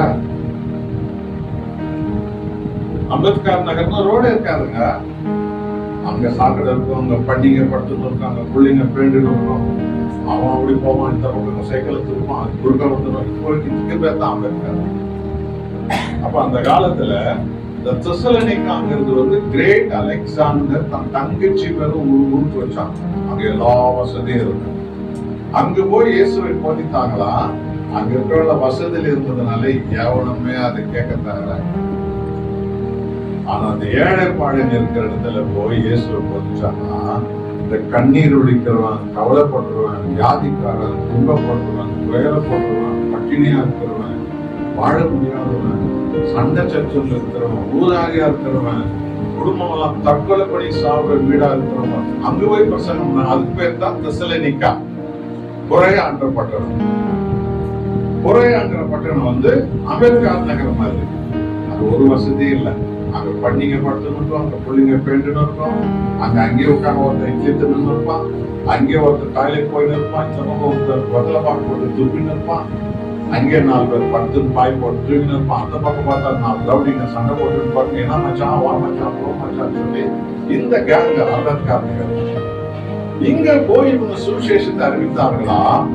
அவர்கள் மனோ வாஞ்சியாய் வசனத்தை ஏற்றுக்கொண்டு காரியங்கள் இருக்கிற நல்ல கவனிங்க. இந்த இடத்துல ஒன்றை நான் சொல்ல விரும்புறேன். இவங்களுக்கு போய் போதித்தது இயேசுவோடு கூட இருந்த சீஷர்கள். ஆண்டவர் இயேசுவோடு இந்த சீஷர்கள் போய் போதிச்சிருக்கிறாங்க. அவங்க போதிச்சதைய அந்த ஏழை எளியவர்கள் குடிசை பகுதியில் இருந்த விசுவாசிகள் அதை கேட்டுட்டு அற்புத அடையாளம் நடந்ததை பார்த்து ஆச்சரியப்பட்டு, இந்த சீஷர்கள் பிரசங்கம் பண்ணந்த பைபிள்ல இருக்குதா சொல்லி டெய்லி ஆராய்ச்சி பார்த்தாங்களாம். ஆகவே அந்த தெசலோனிக்கா சிட்டியில இந்திரா நகர்ல இருக்கிறவங்க விட இந்த அம்பேத்கர் நகர்ல இருக்கிறவங்கலாம் நல்ல உத்தமர்களா இருந்தாங்க. கைகிறது இங்க நீங்க ஒண்ணு கண்டுபிடிக்கணும். அப்போஸ்தலர்கள் போதித்ததே பைபிள் இருக்குதான்னு சொல்லி என்ன பண்ணாங்களா? டெய்லி ஆராய்ச்சி பார்த்தாங்களா? இதுதான் அன்பானவர்களே விசுவாசியுடைய லட்சணம். உனக்கு எப்போ வாய்ப்பு கிடைக்கிறதோ வேதத்தை நீ ஆராய்ச்சி பார்க்கறது, நீ கேட்ட பிரசங்கத்தை ஆராய்ச்சி பார்க்கறது. உனக்கு சந்தர்ப்பம் கிடைக்கும் போதுல நீ சீரியல் பார்க்க மாட்ட, அதெல்லாம் நீ ஒழிச்சு கட்டிடுவ. நீ சினிமா பார்த்துக்க மாட்டேன், ஒழிச்சு கட்டிடுவ. நீ ஊருக்காக பேசிக்க மாட்டேன், ஒழிச்சு கட்டிடுவ. நீ கண்ட கதையெல்லாம் பேசிக்க மாட்டேன், ஒழிச்சு கட்டிடுவேன். நான் ஜெபம் பண்ணுவேன், ஆண்டவரை தேடுவேன். ஜெபம் பண்ணுவேன், ஆண்டவரை தேடுவேன். உன்னோட ஆண்டவர் இருப்பார். இதுதான் ரட்சிக்கப்பட்ட விசுவாசிகளுடைய வாழ்க்கை. இங்க ஒரு விஷயத்தை நீங்க தெரிஞ்சுக்கணும். சீஷர்கள் பிரசங்கம் பண்ணது பைபிள் இருக்குதா தேடினாங்களாம். அப்போ நம்ம மாதிரி ஊழியக்காரங்க வந்து பிரசங்கம் பண்றத பைபிள் இருக்குதா இல்லையா நீங்க தேடணும் தேடணும். முதல்ல முடிவு பாருங்க. தேடணும் தேடணும். சும்மா கேட்டு எல்லாம் போயிடக்கூடாது. இப்போ ஒருத்தன் டிவில செல்போன்ல கண்டம் வந்து நின்று இது போல கேமரா முன்னாடி நின்று எல்லாம் மேக்கப் போட்டுட்டு என்ன கேமரா முன்னாடி என்ன அது பொய்யுங்களை என்ன அழகா சொல்றாங்க தெரியுமா? நான் போன வாரம் பல்லவத்துக்கு போயிருந்தேன். அப்போது பிதாவை பார்த்து அதோ இந்த கை குடிக்கிறேன். பக்கத்துல இயேசு நின்று கொண்டிருந்தான். அந்த பக்கம் 2 தூதுவர்கள் இட்லி சாம்பாரோட வந்தாங்க. அது வாங்கி நான் சாப்பிட்டேன். இட்லி இங்க ஏற்கனவே இதை தொட்டு கூப்பிடுறது, அதை தொட்டு கூப்பிடுறது, இந்த தொட்டு அந்த குரூப் தான் இந்தியாவில். இந்த குரூப்புங்கிட்ட போய் இவன் ஒருத்தன் பல்லவத்துக்கு போய் இட்லி சாப்பிட்டேன் சட்னி சாப்பிட்டேன்னு சொன்னா இவன் அப்ப நம்ம இவரை தேடணும். புரியுதா? அப்போஸ்தலருக்கு போதித்தது பைபிள் இருக்குதா இல்லையான்னு சொல்லி அந்த முறையா பட்டணத்துல என்ன பண்ணலாம்? ஆராய்ச்சி பார்க்கலாம். இதான் சபை லட்சணம். அப்ப நம்ம மாதிரி ஊழியக்காரர்கள் வந்து இந்த பிரசங்கம் பண்றாங்களே, அப்ப நீ அதை ஆராய்ச்சி பார்க்கணுமா பார்க்கக்கூடாதா? பார்க்கணுமா பார்க்கக்கூடாதா? எச்சரிக்கை, நீங்க கிறிஸ்துவுக்குரியவர்கள். நீங்கள் ஆண்டவருக்கு தான் சொல்றோம். உங்களுக்கு நாங்க யாரும் தலைவர்கள் கிடையாது. நீங்க ஒண்ணு எங்களுக்கு அடிமைகள் கிடையாது. உங்களை போல நாங்களும் தேவனால் தெரிந்து கொள்ளப்பட்டது. தேவன் எங்களுக்கு அவருடைய வாயா இருக்கிற அழைப்பை கொடுத்திருக்கிறார். பேசுவது ஆவியானவர் தான், நம்முடைய வசனம் அல்ல. அப்போ அப்போஸ்தலர்கள் பிரசங்கம் பண்ணது பைபிள் இருக்குதான்னு பார்த்தாங்களாமே. அப்ப இந்த பாஸ்டர் பிரசங்கம் பண்ணது பைபிள் இருக்குதா? இந்த பிரீச்சர் பிரசங்கம் பண்ணது பைபிள் இருக்குதா? இவர் சொல்ற விஷயம் பைபிள் இருக்குதா? பார்க்கணுமா பார்க்கக்கூடாது? சரி, இப்போ ரொம்ப பேரு மெட்ராஸ்ல இருக்கிறவங்கள 175-80 பேரு வாரம் பல்லவத்துக்கு போய் வர்றதாங்க. வாரம் டூர் மாதிரிங்க. இங்கிருந்து காட்டுக்கு நிலைக்கு போன மாதிரி, சிவாஜி நகருக்கு போன மாதிரி, கோலார் மைசூருக்கு போன மாதிரி ஃப்ரீ ஆகிறாங்க. உள்ள டிராவல் தான், எல்லாம் பல்லவத்துக்கு தான். அப்ப சொல்லிட்டு வர்றான், அது பைபிள் இருக்குதா இல்லையான்னு பார்க்கணுமா பார்க்கக்கூடாதா? பார்க்கணுமா பார்க்கக்கூடாதா? அப்ப பைபிள் என்ன இருக்குது ஒரு முறை பார்க்கணும். யோவான் 3ஆம் அதிகாரம் 13வது வசனம் படிங்க, கேளுங்கலாம். சொல்லுங்க. பரலோகத்திலிருந்து இறங்கினவரும் நல்ல கேளுங்க. நான் யாருக்கும் விரோதி அல்ல, ஆனால் சாத்தானுடைய போதனைகளுக்கு நாம் விரோதிக்கிறோம். என் கர்த்தருடைய நாமம் ஒரு காலம் தூஷிக்கப்பட நாம் ஒரு நாளும் காரணம். அது எவ்வளவு பெரிய காரியம் வந்தாலும் சரி, அது எதிர்க்கணும் இயேசுவின் நாமம். இப்ப படிக்கிறார், கேளுங்க. பரலோகத்திலிருந்து இறங்கினவரும் பரலோகத்தில் இருக்கிறவருமான மனுஷகுமாரனே அல்லாமல் பரலோகத்துக்கு ஏறினவன் ஒருவனும் இல்லை. என்ன சொல்லுது பைபிள்? ஒருவனும் இல்லை. இது ஜனங்களுக்கு தெரியாதனால தானே குருடா பண்றவங்க என்ன சொல்றாங்க டிவில. போன மாசம் நான் பரலோகத்துக்கு போனேன். அப்போது தேவன் எனக்கு சொன்னார், நீ ஒரு பெரிய பில்டிங்கை கட்டு. நான் கேட்டேன், எவ்வளவு கோடிக்கு கட்டணும் தேவனே? ஒரு 10 கோடி கட்டலாம். சீச்சி, 10 கோடியா? என்ன இருக்கு இன்னைக்கு? எவ்வளவு இம்ப்ரூவ் இருக்கு, எவ்வளவு டெக்னாலஜி வளர்ந்துருக்கு. ஆகவே நீ ஒரு 50 கோடிக்கு கட்டு என்று சொல்லிவிட்டு உடனே எனக்கு தெய்வம் சொன்னார், என் ஜனங்கள்லாம் ஏமாந்த சொல்லுகிறியா? ரொம்ப பேர் அளக்க வேண்டியதால உடனே ஜனங்கள் எடுத்தோம் 50 கோடிக்கு நீ பெரிய கோபுரத்தை கட்டினோம். எப்படி நம்புறீங்க? ஒருத்தன் பல்லவத்துக்கு போய் வந்தான்னு சொல்லி மேக்கப் எல்லாம் போட்டு இது போல கேமரா முன்னாடி பேசிக்கிறாங்களே, இதெல்லாம் எப்படி நம்புனீங்க? ஏன்னா நீ இயேசுவோடு இல்ல. நீ இயேசுவோடு இருந்திருந்தா உனக்கு இந்த சத்தியம் தெரிஞ்சிருக்கும். பரலோகத்திலிருந்து இறங்கினவரும் பரலோகத்தில் இருக்கிறவருமான மனுஷகுமாரன் இல்லாமல் பரலோகத்துக்கு ஏறினவன் ஒருவனும் இல்லை. ஒருத்தனும் பரலோகத்துக்கு இன்னும் போலங்க. ஆண்டவர் இயேசுவை தவிர. தெரியுமா உங்களுக்கு? அன்னைக்கு அந்த சிலுவையில மனம் திரும்பின நல்ல கல்லன் அவனை பார்த்து ஆண்டவர் இயேசு என்ன சொன்னார்? இன்னைக்கு எங்க இருப்பேன்னு சொன்னாரு? பரதேசில் இருப்பாய். பரதேசியா இருப்பான்னு இல்ல, அவன் பரதேசியா இருப்பார். ஏற்கனவே பரதேசியா தான் இருந்தான்.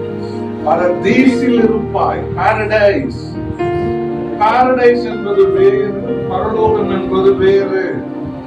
பரலோகத்துக்கு யாரும் இதுவரைக்கும் போனதல்ல ஆண்டவர் இயேசுவை தவிர. அப்ப எத்தனை பிரீச்சருங்க வந்து கள்ளோபதேசம் பண்ணி ஜனங்களை இன்னைக்கு ஏமாத்தி கோடி கோடியா லூட்டி அடிச்சுங்கிறாங்களே. கவனிச்சு பாத்தீங்களா? பைபிள் சொல்லுது, என் தேவனுடைய வேதம் சொல்லுகிறது பரலோகத்துக்கு ஒருவனும் ஏறினதில்லை. இந்த பொய்யர்கள் பரலோகத்துக்கு போய் வந்த என்று சொல்லி கள்ளோபதேசம் பண்ணி ஜனங்களை ஏமாற்றுகிறார்கள். அவன் என்பார்கள் பரலோகத்துக்கு ஒருத்தனும் போனது இல்லைங்க. பவுல் கூட 3ஆம் ஆண்டு வரைக்கும் தான் போனாரு. யோவான் சானன் கூட ஆவிக்குள்ளாகி நான் எடுக்கப்பட்டேன் என்றாரு. எங்க போனார்? அவர் பரதேசுக்குள் போனார். யோவான் பரலோகத்துக்கு போல, பரதேசுக்குள் போனார்.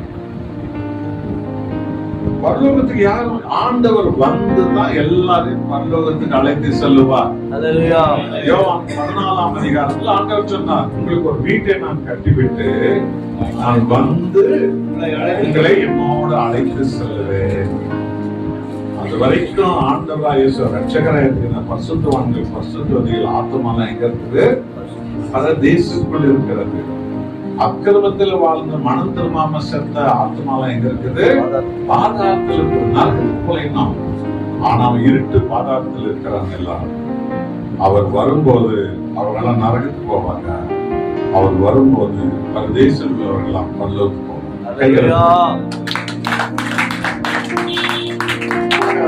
விசுவாசிகளை அந்த பொறையா பட்டணத்தில் இருந்தவர்கள் அப்போஸ்தலர்கள் போதித்தது வேதத்தில் இருக்கிறதா என்று ஆராய்ந்து பார்த்தார்களாம். ஆக உங்கள் மத்தியிலே எங்களை போன்ற எத்தனை பேர் வந்து வார வாரம் பிரசங்கித்தாலும் எல்லாவற்றுக்கும் நீ தலாட்டின்னு போயிடக்கூடாது. அது வேதத்தில் இருக்கிறதா என்று நீ ஆராய்ந்து பார்க்க வேண்டும். நீ இயேசுவோடு இருக்கிறாய் என்பதன் பொருள் என்ன தெரியுமா? உனக்கு வாய்ப்பு கிடைக்கும் போதெல்லாம் வேதத்தோடு நீ கவனமா இருக்கு. உனக்கு சந்தர்ப்பம் கிடைக்கும் போதெல்லாம் ஜபத்தில் நீ தரித்திருப்பான். கர்த்தருடைய குரல் ஒரு நாள் உனக்கு கேட்பார். மகனே அங்கு போ, மகளே இங்கு வா, மகனே இந்த இடத்துக்கு போ, மகளே அந்த இடத்துக்கு போ, நான் உனக்கு சொல்ற இந்த இடத்துக்கு போ. ஆண்டவர் நம்மகிட்ட பேசுவார். இந்த முறுமுறுக்கிறவன், முரண்பட்டவன், எல்லாம் பல விதமான நொறுக்கப்பட்டவங்க கோடி கோடியா நம்ம நாட்டில் இருக்கிறாங்க. அவங்க எல்லாம் தாங்க தேவனுக்கு தேவை. அவங்களுக்கும் தேவன் தாங்க தேவை. இந்த கஷ்டப்படுறவங்கெல்லாம் கர்த்தர் தாங்க தேவை. காசு இருக்கிறவங்களுக்கு எவனுக்காவது கர்த்தர் தேவையா? இல்லைங்க. காசு வீடு வாசல் பெருசா வச்சிருக்கிற எவனும் தேவனுக்கு முதலிடம் கொடுக்க மாட்டாங்க. பார்க்கலாங்க, டைம் கிடைச்சா பார்க்கலாங்க அப்படின்னு. ஆனா அந்த கண்ணீர் ஒடிக்கிறவன் கவலைப்படுறது தானே தேவனே. அவனுக்கு தாங்க தேவன் தேவை. தேவனுக்கு அவன் ஆகவே அருமையான விசுவாசிகளை ரட்சிக்கப்படுவது என்பது என்ன? சபையில, வெளியிலாம் இல்லை. வெளியில சுவிசேஷம், சபையில தான் ரட்சிக்கும். இங்கதான் ரட்சிக்கும். ஆகவே அந்த இலவசமான ரட்சிப்பை பெற்றுக் கொள்கிறார் சபை. இங்க ரட்சிக்கப்பட்டவன் பேர் தான் பரலோகத்தில் எழுதுறது. அல்லேலூயா. ஆகவே இங்க இன்னும் வந்து சேர வேண்டிய 400 பேர் இருக்கிறாங்க. அந்த 400 பேர் மேல இனிமேல் இருக்கிற ஒரு விசுவாசிகளும் 2 சகோதரிகள் போய் ஜெபிக்கணும், தம்பிங்க போய் ஜெபிக்கணும், தங்கச்சி போய் ஜெபிக்கணும். முன்னே எப்படி ஆண்டவர் மீட்டாருன்னு சொல்லி ஒருத்தர் சொல்லி ஜாப் பண்ணு. அங்க ஆண்டவர் உன்னை எப்படி மன்னிச்சாரு, எப்படி பாதாளக்குள்ள தூக்குனாருன்னு சொல்லி சாட்சி சொல்லி ஜாப் பண்ணு. அங்க ஆண்டவர் 2 பேர் அவங்கெல்லாம் சபைக்கு கொண்டு வந்து. 3ஆவதாக ஒன்றை சொல்லி நான் சீக்கிரமா முடிக்க விரும்புகிறேன். அப்போஸ்தலர் 20ஆம் அதிகாரத்துல 28ஆம் வசனத்தில் சொல்லப்பட்டதல்லவா, தேவன் தன் சொந்த ரத்தத்தால் சம்பாதித்த சபையை குறித்து பரிசுத்த ஆவியானவர் எச்சரிப்பு சொல்லுவது உங்களை கண்காணிகளாக வைத்தாருன்னு சொன்னாரு. அந்த 29-30 வசனத்தை படி. நான் போன பின்பு மந்தையை தப்ப விடாத பொடிலாத ஓநாய்கள் உங்களுக்குள்ளே வந்து உங்களிலும் சிலர் எழுப்பி மனுஷர்களை தங்களிடத்தில் இழுத்துக் கொள்ளும்படி மாறுபாடானவர்களை பொதுவாக சபை ஊழியத்தில் இருக்கிற கண்காணிப்பாளர் வந்து அது யாருன்னா இருக்கிற யார் வந்து இங்க ஆராதனை பண்ணாலும், யார் வந்து இங்க நற்செய்தி அறிவிச்சாலும், யார் வந்து இங்க பிசி வாசித்தாலும், யார் வந்து இங்க ஜெபம் பண்ணாலும், யார் வந்து இங்க வேலை பண்ணாலும் இந்த விசுவாசிகள் மேல் ரொம்ப கவனமா இருக்கணும். இவங்களை யாரோ 4 பேரை யாரோ 2 பேர் கட்டி போயிடுவாங்க. இவங்களை யாரோ 4 பேருடைய வீட்டுல போய் உட்கார்ந்து பேசி பேசி பேசி பேசி அவன் 4 பேர் இழுத்து போயிடுவாங்க. எச்சரிக்கை. என்ன சொல்றாரு புரியுதா? 2024 வருஷத்துக்கு முன்னாடி பிசாசு சபையில ஒரு பழக்கம் கொண்டு வந்துருக்கிறான் பாருங்க. இயேசு கிறிஸ்துவோடு சேர்க்க வேண்டிய ஜனங்களை இவங்கெல்லாம் தங்கள் பக்கம் சேர்க்கிறவங்களா மாறிட்டாங்களா? அங்க போற 5 பேரோட அவன் வீட்டுல போய் உட்கார்ந்து அவனை தப்ப எழுதிட்டு இவன் எதாவது ஒண்ணுன்னா ஆண்டவர் இயேசுவை தேடுறதுக்கு பதிலா இவங்களை தான் தேடிட்டு இருப்பாங்க. எச்சரிக்கை பாடவர்களே.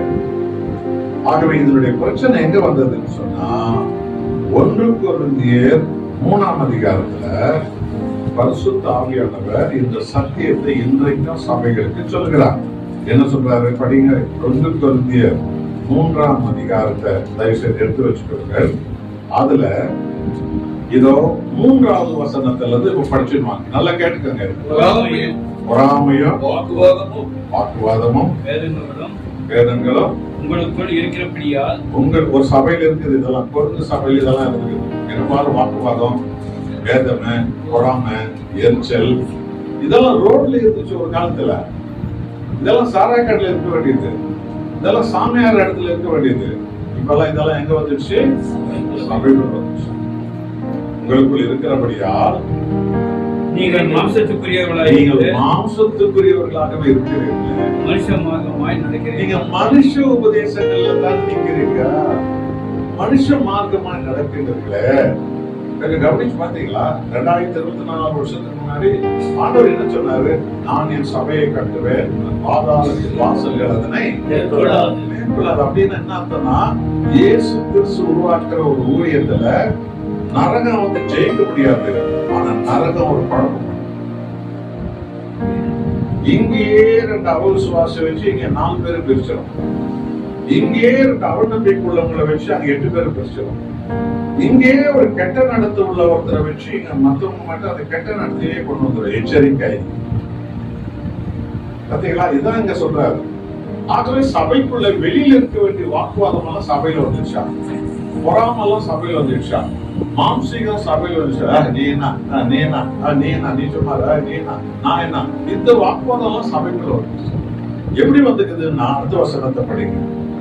ஒருவன் நான் பவுலை சேர்ந்தவன் என்றோ, வேறொருவன் நான் அப்போலோவை சேர்ந்தவன் என்றோ சொல்லுகிறபடியால் நீங்கள் அவங்கெல்லாம் என்ன சொல்லிருக்கிறாங்களா? நான் வந்து இன்னைக்கு யாரு வருது இந்த பாட்டு பாடுறதுக்கு? இவரா? அப்ப சரி, நான் வரல இன்னைக்கு. புரியுதா? ஏன்பா என்ன விஷயம்? இல்ல அவங்களாம் எனக்கு பிடிக்காது, நான் ஒன்னும் வரல, நானு எனக்கு அவசரமா இன்னொரு வேலைக்கு நான் அழகா. புரியுதா? புரிஞ்சா புரியலையா? இன்னைக்கு பிரசங்கம் பண்றதுக்கு யாரு வருது? இவரா? அப்ப நான் வரவே 2 வாரம். ஏனென்றால் இயேசு கிறிஸ்துவை சார்ந்தவர்களா இல்ல. நான் பவுலை சேர்ந்தவன், நான் கேபாவை சேர்ந்தவன், நான் அப்போலோவை சேர்ந்தவன். யோசிச்சு பாருங்க. ஆக பவுல் ஒரு சபைக்கு போனா அங்க கேபா குரு அப்படின்னு ஒரு போர்டு, அங்க வந்து அப்போலோ குரு அப்படின்னு ஒரு போர்டு, இங்க வந்து பவுல் குருன்னு ஒரு போர்டு இருக்கு. இப்ப நம்ம இருந்தா என்ன பண்ணுங்க, இந்த போர்டுகளை பத்தி நம்ம எதெல்லாம் பேசணும்னா அப்ப இந்த போர்டை கூட இவனுக்கு எடுக்க வேண்டியதா வரும். அதனால நம்ம போர்டுங்க இருக்கணும்னா இந்த 2 போர்டுகளை பத்தி பேசவே கூடாது. அப்படியே நைஸா பசங்க பண்ணி அப்படியே பிரியாணி வாங்கி திருட்டு நேரம். ஆனால் ஆவியால் நிரம்பிய பவுல் சொல்றாரு. என்ன சொல்றாரு தெரியுமா? பவுல் யார் இந்த பவுல்? பவுல் சொல்றாருங்க, டேய் யார் அவன் பவுல்? யார் இவன் பவுல்? ஏன் அவன் பேர்ல ஒரு போர்டு வச்சிருக்கிற? யார் இந்த அப்போலோ? ஏன் அவன் பேர்ல ஒரு போர்டு வச்சுக்கிற? யார் இந்த கேபா? ஏன் அவன் பேர்ல ஒரு போர்டு வச்சுக்கிற? பவுலா, கேபாவா, அப்போல்லாவா? யார் தான் உயிரை கொடுத்து உங்களை மீட்டது? ஆண்டவராக இயேசு கிறிஸ்து அல்லவா? ஹல்லேலூயா. பாத்தீங்களா? இன்னைக்கு நான் கேத்தலிக் இல்லையா? கேத்தலிக்கா நீ? அவ கிறிஸ்டின் இல்ல நீ? இல்லங்க, நாங்களும் கிறிஸ்டின். அவன் இல்லங்க, அவன் கிறிஸ்டினா கெட்ட வார்த்தை நினைக்கிறாங்க. என்ன அநியாயத்தை பாத்தீங்களா? நான் கேத்தலிக், நாங்க ப்ராடஸ்டன்ட் சொல்லுவா, நாங்க ப்ராடஸ்டன்ட், நாங்க லூத்தரன். அது ஓல்டு லூத்தரன், நியூ லூத்தரன் ஆக. ஏன்னா ஓல்டு லூத்தரன் பேசி காட்டினா நியூ லூத்தரன் காண்டு போட்டு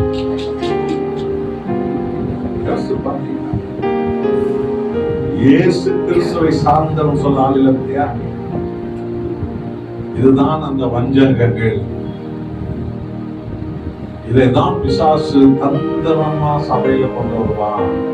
ஆகவே ஊழியக்காரர்களாக நாம் எல்லாரும் இதுல என்ன பண்ணோம்? நான் கர்த்தருக்குரிய என் ஆண்டவராய் இயேசுவுக்கு நான் சொல்றேன், என் தேவனால நான் மீட்கப்பட்டேன். என் இயேசுவோடு என்றைக்கு நான் இருக்கிறேன். என் தேவன் தான் என்னை உண்டாக்குனாரு. அவர்தான் என் தாய் வயிற்றுல என்னை பிரிச்சாரு. அவர்தான் என் அக்கிரமங்களுக்காக சிலுவை சுமந்தாரு. அவர்தான் அவர் உடலையே எனக்கு சாப்பிட்டாரு. அவருடைய ரத்தத்தையே எனக்கு பிரிக்கப்பட்டாரு. நான் இயேசுவுக்கு சொந்தமா. அருமையான ஊழியக்காரர்களே, நாம் ஓடுகிற ஓட்டத்தின் பலனை ஒரு நாள் நாம பார்க்கணும்னு சொன்னா ஜனங்களில் ஒரு கிறிஸ்துவை சார்ந்தவர்கள் என்று அறிக்கையிடணும். ஆகவே ஒன்று சொல்லி நான் முடிக்கிறேன். அடுத்த வசனத்தை படிக்க பவுல் சொன்னார். நான் நட்டேன். நல்லா கேள்வி, நல்லா கேளுங்க. இந்த வசனத்துக்கு நான் நட்டேன், நான் தான் முதல்ல விதை போட்டேன். அப்பல்லோ நீர் பாய்ச்சினார். அப்போல்லா வச்சு தேவன் தண்ணி ஊத்த வச்சார். தேவனே விளைய செய்தார். தேவனே விளைய செய்தார். கைகளை புரியுதா? இதாங்க அந்த ஒற்றுமை, இதாங்க அந்த சகோதர ஐக்கியம். 133 சங்கீதம் சொல்ல, சகோதரர்கள் ஒருமித்து வாசம் பண்ணுவது எத்தனை இன்பம். அது ஆரோனுடைய சிரசில் இருந்து வடிகம் அபிஷேகமா இருக்கு. அங்கே சுகமும் ஆசீர்வாதமும் இருக்கும். சகோதர அன்பு, சகோதர உறவு. நாம் எல்லோரும் கிறிஸ்துவை சார்ந்தவர். நாம் எல்லோரும் ஆண்டவர் இயேசுவுக்கு சொந்தமா. என் தேவனுக்கு தான் என் ஆத்மா சொந்தம்.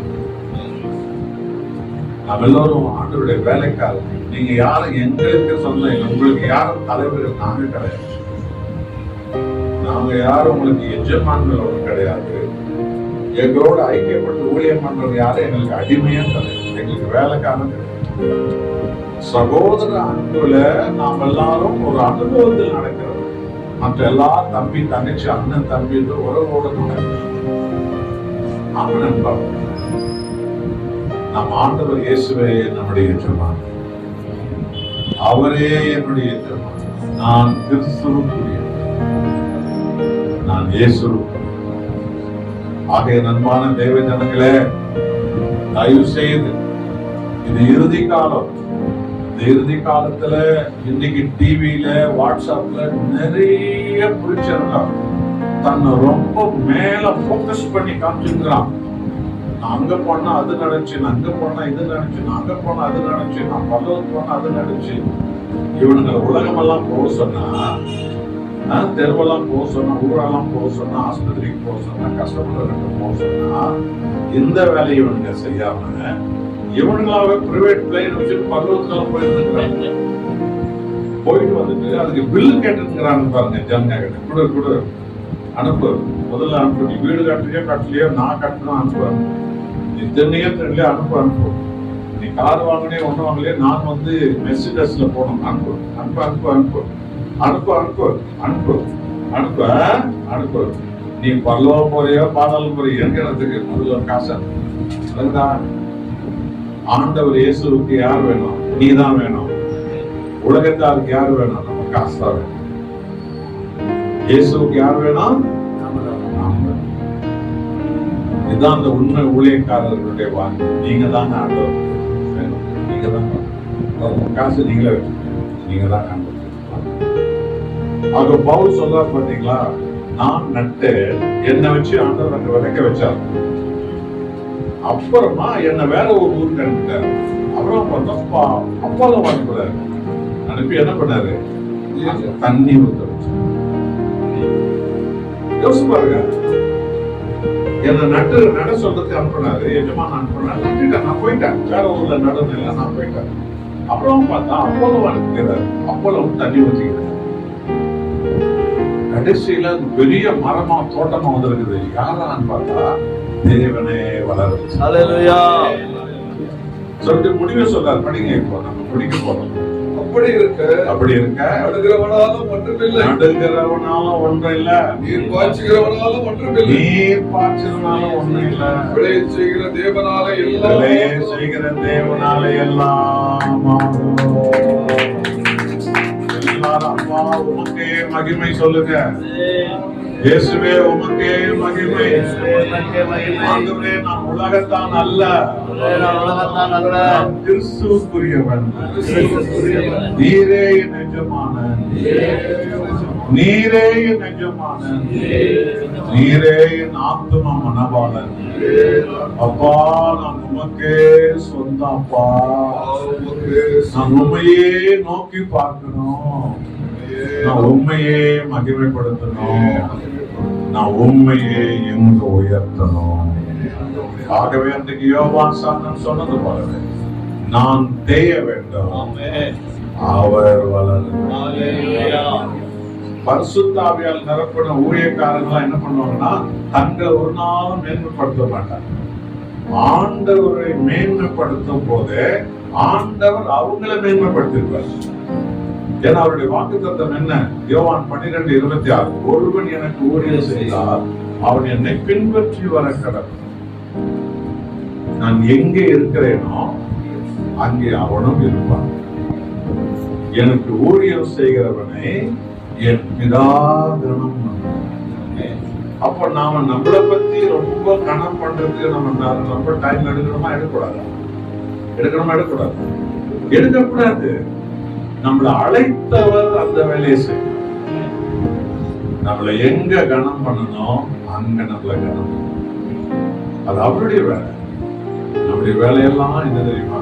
நான் செய்யணும், என் இயேசு வளரணும், என் புகழ் மறையணும், என் ராஜ்யம் விடணும், என் பெருமை விடணும், என் தாழ்ந்து விடணும், என் ஆண்டவர் எழுப்பி வரணும்.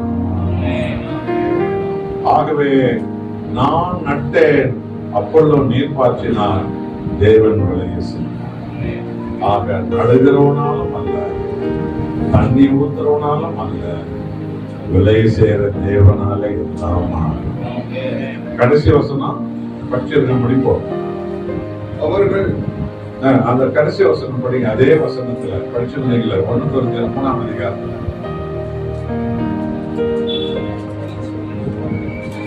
மேலும் நடுகிறவனும் நீர் பாய்ச்சுகிறவனும் ஒன்றாயிருக்கிறார்கள். நடுகிறவனும் நீர் பாய்ச்சுகிறவனும் ஒன்னா இருக்கிறாங்க. அல்லேலூயா.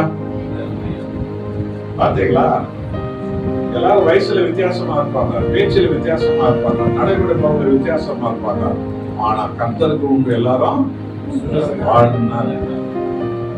எல்லாருக்கும் ஒரே யூனிஃபார்ம், எல்லாருக்கும் ஒரே அபிஷேகம். பாத்தீங்களா? நடுகிறவனாலும் அல்ல, நீர் பாய்ச்சியவனால எல்லோரும் தேவனுக்குள்ளே ஒன்றாக இருப்பாங்க. அடுத்த வசனம், அவனவன் தன் வேலைக்கு தக்கதாய் பெறுவான். அவனவனுடைய வேலைக்கு தக்கதாக புகழையை பெறுவான். அருமையானவர்களே, பரிசுத்தாவின் ஏவுதலால் சொல்லப்பட்ட சத்தியம். நாம என்ன வேலை ஆண்டவர் செய்யறோமோ அந்த கூலி இந்த உலகத்துல நாம் எதிர்பார்க்க கூடாது. நமக்கு பரலோகத்தில் அது வைக்கப்படும். நாம என்ன வேலை செய்யறோமோ அந்த எஜமான நம்ம கூலியை தரும். கடைசியில் என்ன முடிக்கிறார்கள்? நாங்கள் தேவனுக்கு உடன் வேலையாட்களாக, நாங்க ஆண்டவருக்கு கூட்டாளிகள். கைகளை தட்டுக்கலாம். ஆகவே அருமையானவர்களே, இந்த காவல் பை சந்திராவில் 2024 வருஷம் ஒரு சின்ன விதை போடப்பட்டது ஒரு வீட்டுல. அங்கு கூடி ஒவ்வொரு முறையும் அநேக ஊழியக்காரர்களாக இங்கு வந்து தண்ணி ஊத்துனாங்க, நீர் பாய்ச்சினாங்க, நட்டாங்க, தண்ணீர் ஊத்துனாங்க, நீர் பாய்ச்சினாங்க, நட்டாங்க. தன்னுடைய சொந்த பணத்தை கொடுத்தா இவங்கெல்லாம் பெட்ரோல் போட்டுன்னு வந்தாங்க. அவங்க ஒரு வாரம் அங்க வந்து பொறுத்துக்கு அவங்க யாருக்கிட்டையும் ஒரு 50 ரூபாய் கூட வாங்கினதே கிடையாது. அவங்க யாருக்கிட்டையும் எதை எதிர்பார்த்ததே கிடையாது. இதெல்லாம் ஆண்டவருக்கு நன்றாக, நான் கூட இதை ரொம்ப நன்றாக.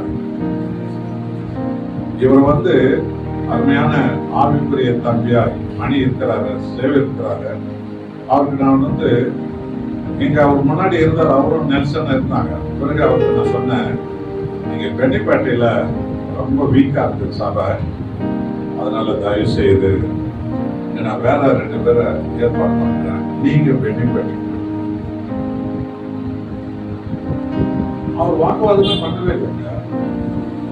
முடியாது, இல்ல ஆவாது, ஒரு வார்த்தை வச்சு ஆமா பெண்ணிப்பேட்டை வீக்கா. சரி, நான் பெண்ணிப்பேட்டைக்கு போனேன். இதை நான் ஏன் உங்க மத்தியில் ஒரு மூத்த ஊழியக்காரனா அவங்க மத்தியில் சொல்றதுன்னா, இந்த சுவாபம், இந்த கீழ்ப்படுதல் லட்சணம் உங்களுக்கெல்லாம் வரும். உங்களை கொண்டு ஆண்டவர் எங்கேயோ என்னமோ செய்யக்கூடாது. ஒரு ஊழியக்கார வழி அதை ஆலோசனையே சொல்லுவாரு, நீங்க அதை உடனே கேட்டு நடக்கணும். தேவன் தான் உங்களை அனுப்புறாரு, நீங்க தேவனுக்கு தான் வேலை செய்யறீங்க. அவர் தான் உங்களை கனம் பண்ணுவாரு, அவர் தான் உங்களுக்கு சம்பளம்.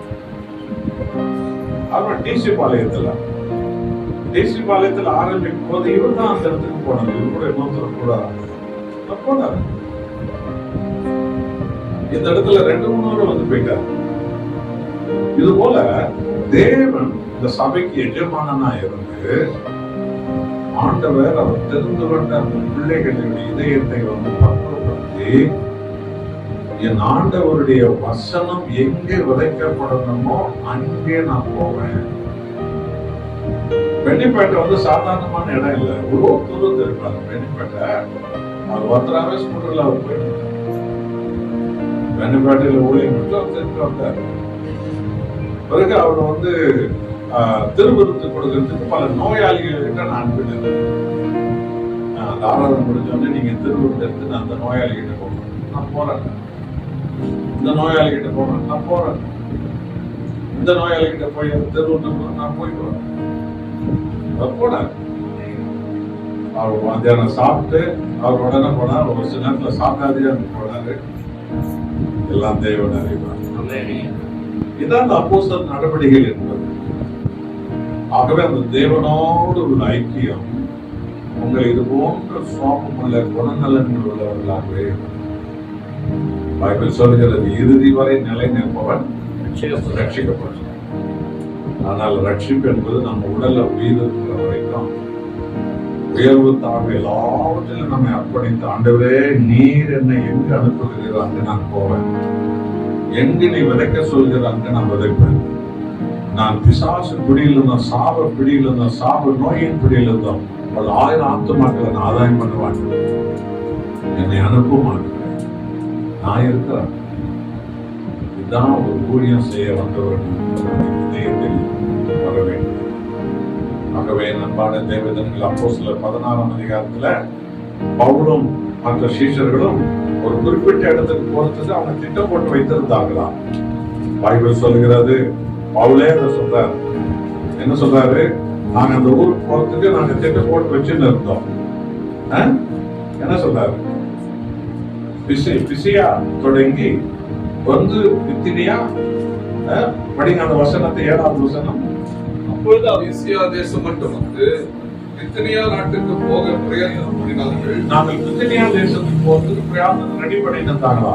ஆவியானவரோ அவர்களை போக விட்டாதிருந்தார். அது எந்த தேவன் உலகமெல்லாம் போன்றாரு அந்த தேவனை சில நேரத்தில் அவங்க ஊழியக்காரங்களே நீ அந்த இடத்துக்கு போவாங்க நெல்லு, ஏன்னா நீ போக வேண்டிய இடம் இன்னொன்னு இருக்குது. நாங்க நெல்ல தடுத்துட்டாரன் பாருங்க, ஆவியானவர் தடுத்துட்டாங்க. அப்ப அவங்க எல்லாரும் ஜாப் பண்றாங்க, ஆண்டவரே எங்களுக்கு கப்பல் கிடைக்காது போயிடுச்சு, இல்லைன்னா எங்களுக்கு உடம்பு நிலை சரியில்லாத போயிடுச்சு, நாங்க டிராவல் பண்றதுக்கு வாய்ப்பு இல்லாத போயிடுச்சு. என்ன ஆண்டவர் எல்லாம் தடையா போயிடுச்சு, எங்களுக்கு உதவி செய்யறவங்க வராது போயிட்டாங்க, என்ன ஆண்டவர் ஒண்ணுமே தெரியலையே எல்லாம் ஜெபம் பண்ணும் போது 8வது வசனம் என்ன சொல்றது படிங்க. அப்பொழுது அவர்கள் மீசியா பக்கமாய் போய் த்ரோவாவுக்கு வந்தார்கள். அங்கே ராத்திரியிலே பவுலுக்கு ஒரு தரிசனம் வந்து என்னவெனில் மக்கெதோனியா தேசத்தான் ஒருவன் வந்து நின்று மக்கெதோனியாவுக்கு வந்து எங்களுக்கு உதவி செய்ய வேண்டும் என்று இந்த மக்கெதோனியாக்காரர் தரிசனத்தை வந்து சொல்றான், ஐயா நீங்க மக்கெதோனியாவுக்கு வந்து எங்களுக்கு ஆண்டவர் இயேசுவை அறிவிக்க வாங்கயா. எப்ப தரிசனத்துல இவங்க ஏதோ ஒரு ஊருக்கு துறவா ஊருக்கு கொர்சியா ஊருக்கு போறதுக்கு ஆண்டவர் தடுத்துட்ட உடனே அன்னைக்கு ராத்திரி ஜெபம் பண்ணுகிறாங்க. ஜெபத்துல தரிசனத்துல வந்து சொல்றான், மக்கெதோனியாவுக்கு நீங்க வாங்க. அப்பதான் இவங்களுக்கு தெரியுது நாம் இது வரைக்கும் தெரிஞ்ச இடத்துக்கே போயிருந்தோம் இல்ல, இனி அங்க நம்ம போகக்கூடாதுன்னு ஆண்டவர் சொல்லிட்டு இப்ப என்ன பண்றாரு, எங்க போகணுமா, மக்கெதோனியாவுக்கு போகணுமா. இதை நான் சொல்லி முடிச்சிடுறேன். மக்கெதோனியாங்கிறது எது தெரியுமா, இதுதான் இங்கிலாந்து. இது வரைக்கும் இவங்க அரேபியாவிலே பயணம் பண்ணிட்டு இருந்தாங்க. இப்ப ஆண்டவர் என்ன பண்றாருன்னா, போதும் நீ விதைச்ச இடத்துல விதைச்சுன்னு இருக்காத, தண்ணி ஊத்துன இடத்துல தண்ணி ஊத்தின்னு இருக்காத, இன்னும் விதைக்காத ஊர் இருக்கு, இன்னும் தண்ணி ஊத்தாத ஊர் இருக்கு, அந்த ஊருக்கு நீ போகணும் சொல்லி மக்கெதோனியாவுக்கு போக சொன்னார்களே. இதுதான் முதல்ல ஐரோப்பாவுக்குள்ள இந்த அப்போஸ்தலர்கள் நுழையறாங்க. அது அவங்க பிளான் போட்டதே இல்ல, அவங்களுக்கு தெரியாது. அவங்க போன ஊருக்கே போயிடலாம் போன ஆண்டவர் தடுத்துட்டாங்க. மக்கெதோனியாவுக்கு போனாங்க. அந்த மக்கெதோனியாவுக்கு போனது விளைவு என்ன தெரியுமா, ஐரோப்பாவுக்குள்ள போனது விளைவு என்ன தெரியுமா, இன்னைக்கு உங்க கையில நம்ம கையில பைபிள் கிடைச்சி சார், இது மக்கெதோனியாவில் வந்ததுனால பாத்தீங்களா. கிங் ஜேம்ஸ் வெர்ஷன் பைபிளுக்கு எங்க அங்கிருந்து ஐரோப்பாவிலிருந்து தான் வேதாகம் அச்சிடப்பட்டு உலகத்துக்கே வந்து சேர்ந்தது. தேவனுடைய திட்டத்தை பார்த்தீங்கன்னா, ஆகவே அருமையான தேவனுடைய பிள்ளைகளை, ஆண்டவராக இயேசுவால் மீட்கப்பட்டவர்களை, ஆண்டவர் இயேசுவோடவே இரவு பங்கு இருக்க ஆண்டவர் இயேசு இடத்துல பேசார். அவருடைய அபிஷேகம் நம்ம மேல இறங்கி வரும். அந்த அபிஷேகம் முறுமுறுக்கிறவர்களை தொடும், கடன்பட்டவர்களை தொடும், அந்த அபிஷேகம் ஒடுக்கப்பட்டவர்களை தொடும். அவர்கள் எல்லோரும் ரட்சிப்படைவார். சபை 1000 கணக்கான ஆத்துமாக்களை கொண்ட சபையாக எல்லாருமா எழுந்து நின்று சோத்திரம் பண்ணுவோம். சோத்திரம் ஆண்டவரே, சோத்திரம் ஆண்டவரே, சோத்திரம் ஆண்டவரே, சோத்திரம் ஆண்டவரே. தகுதி இல்லாத எங்களுக்கு ரட்சிப்பு கொடுத்தீரே, அதான் கிருபை. தகுதி இல்லாத எங்களுக்கு அபிஷேகம் கொடுத்தீர், அதான் கிருபை. தகுதி இல்லாத எங்களை விடுவித்தீர், அதான் கிருபை. தகுதி இல்லாத எங்களை உமது ஊழியக்காரர்களை தகுதியில்லாத எங்கள் எல்லாம் கனப்படுத்துகிறீரே, அதான் தகுதியில்லாத எங்களுக்கெல்லாம் அப்பா என்று கூப்பிடுகிற தகுதியை தந்தீரே, அதான் கிருபை. 2024 வருஷத்துக்கு இந்த காவல் வைத்திருந்தாங்களே சகோதரி ஷீபா வீட்டில் ஆரம்பிக்கப்பட்ட அந்த வெள்ளிக்கிழமை உபவாச ஜெபத்தின் இன்றைக்கு படிப்படியாய் வளர்ந்து இதோ இந்த இடத்தில் ஆண்டவரே இப்படி ஒரு வளர்ச்சி அடைந்த ஐக்கியமாக வந்திருக்கிறார்கள். ஸ்தோத்திரம், ஸ்தோத்திரம், ஸ்தோத்திரம், ஸ்தோத்திரம், துதி, ஸ்தோத்திரம், ஸ்தோத்திரம். பவுலை அனுப்பி விதைத்தது போல அப்போலோவை அனுப்பி தண்ணீர் ஊற்றி, கேபாவை அனுப்பி ஆண்டவரே நீ தண்ணீர் ஊற்றி, நீர் அனுப்பிவிட்டே இருந்தீர், நீரை இவருக்கு செய்தீர். சோத்திரம், சோத்திரம், ஆண்டவர் இதுவரைக்கும் இந்த காவல் பேசுகிறாவுக்கு நீ அனுப்பி எல்லா ஊழியக்கார பிள்ளைகளுக்காக சோத்திரம், அந்த ஊழியக்கார பிள்ளைகள் தங்களுடைய சொந்த பணத்தை செலவு பண்ணிதான் இங்க வந்து ஊழியம் செய்தார்கள். சோதரப்பா சோதரப்பா, இன்றைக்கு ஒரு ஊழியக்கார மகன் ஆண்டவரே சேவேர் மணி ஆண்டவரே, இன்றைக்கு இங்கே பல முறை வந்து போனவர், பல முறை நடந்தவர், பல முறை இந்த பகுதியில் திரிந்தவர், பல முறை அலைந்து திரிந்து வீடுவிடா வீடுவிடா வீடுவிடா திரிந்தவர். ஆண்டவரை இன்றைக்கு இந்த இடத்துல கொண்டு வந்தீரே, ஸ்தோத்திரம். இன்னும் 400 பேர் 2025 வரணும். முறுமுறுக்கிறவர்கள் வரணும், யாரிக்காரர்கள் வரணும், விசாரிச்சு பிடிச்சவங்க வரணும், குடிகாரர்கள் வரணும், மதவெறியர்கள் வரணும், அக்கிரமக்காரர்கள் வரணும், தாறுமாறா வாழ்ந்தவங்க வரணும், வாழ தெரியாதவங்களாம் வரணும். இந்த காவல் பைசத்துல தற்கொலை ஆவியால் நிரம்பிய ஒரு இடம் ஆண்டவரே, இந்த காவல் பைசத்துல கெட்ட ஆவியால் நிரம்பிய ஒரு இடம் ஆண்டவரே, இந்த காவல்துறை குடி வெளியால் நிரம்பிய ஒரு இடம், இந்த காவல் பைசத்துல தாறுமாறான நிலைமை உள்ள இடம் ஆண்டவரே, இங்க நீங்க வரணும் ஆண்டவரே, இங்க நீங்க வரணும் ஆண்டவரே, இயேசுவே நீங்க வரணும். உங்களுடைய பிள்ளைகளுடைய முயற்சிகள் எல்லாம் வாய்க்கப்பட நீங்க வரணும். உங்களுடைய ஊழியக்கார பிள்ளைகள் பட்ட அவமானங்கள், உங்களுடைய ஊழியக்கார பிள்ளைகள் நடந்த நடைகள், உங்களுடைய ஊழியக்கார பிள்ளைகள் அலைந்த அலைச்சல்கள், உங்களுடைய ஊழியக்கார பிள்ளைகள் அழுதது, ஜெபித்தது, மன்றாடியது எல்லாமே உங்களுக்கு தெரியாது. அவளை அனுப்பி உதைக்க வைக்கிறேன், அப்போது அனுப்பி தண்ணீர் ஊற்றுகிறேன், கேபாவை அனுப்பி நிலத்தை பண்படுத்துகிறேன். தேவனே விலை செய்கிறேன், விதைத்தவனாலும் அல்ல, தண்ணி ஊற்றினாலும் அல்ல, விலை செய்கிற தேவனே. அவன் அவனுடைய வேலைக்கு தகுந்த கூலியை அவரவருக்கு கொடுக்கிற எஜமானனே,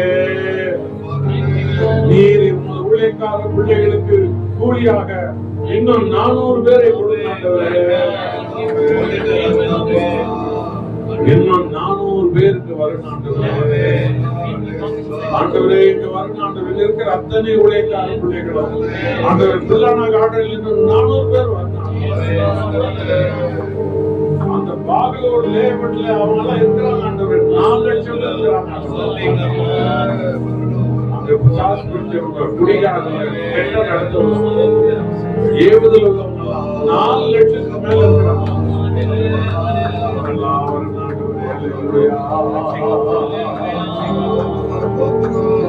அந்த பரிசுத்த வாஞ்சைகள் எல்லாருக்கும் தாவாரே, உண்மையெல்லாம் எனக்கு யாருண்டு, உண்மை தவிர விருப்பம் எது உண்டு, உண்மையெல்லாம் எனக்கு யாருண்டு,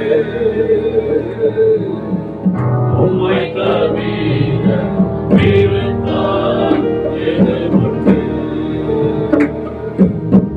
ஆசையெல்லாம் நீதானையா, தேவையெல்லாம் நீதானையா, ஆசையெல்லாம் நீதானையா, தேவையெல்லாம் நீதானையா, ரட்சகரே இயேசுவா, தேவையெல்லாம் நீதானே,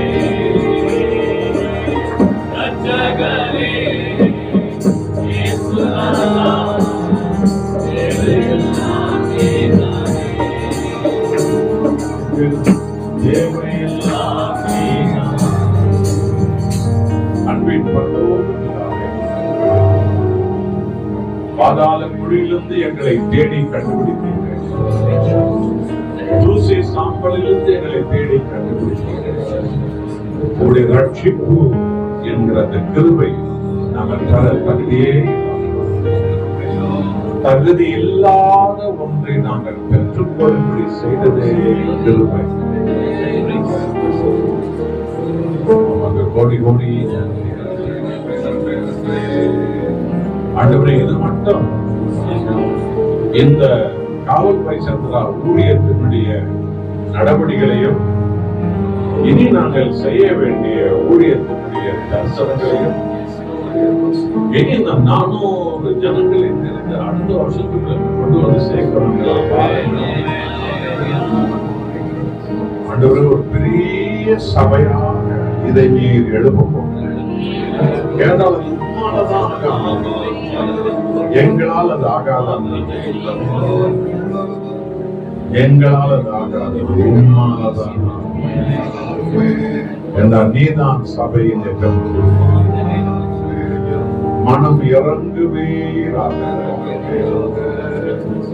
யார் யார் இந்த ஐக்கியத்தில் என்னமெல்லாம் உழைக்கிறார்களோ அவர்கள் எல்லோருக்கும் நீரே சம்பளம் கொடுக்கிறது.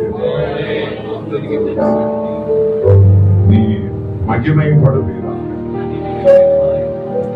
துதி, கன, புகழ், ஆராதனை எல்லாம் உமக்கே. இந்த காவல் வைசந்திரால் உம்மால் அனுப்பப்பட்டு, உம்மால் தெரிந்து கொள்ளப்பட்டு, உம்மால் பயன்படுத்தப்பட்ட அத்தனை ஊழியக்கார பிள்ளைகளுக்காக கோடி கோடி நன்றி, கோடி கோடி நன்றி சொல்கிறேன். இந்த விசுவாசிகள் எல்லோரும் உங்களுடையவர்கள் அப்பா. இவர்களுக்கு நாங்கள் அல்ல எஜமானர்கள், நீங்க தான் அப்பா. இவர்கள் உம்முடையவர்கள் அப்பா. உம்மோடு கூட இருக்கவே அதனுடைய விளைவை 400 பேரை அடுத்த வருஷத்துக்குள்ள இங்க நீ கொண்டு வந்து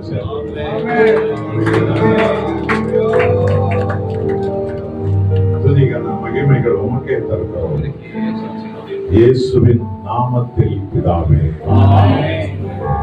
கைகளை தட்டி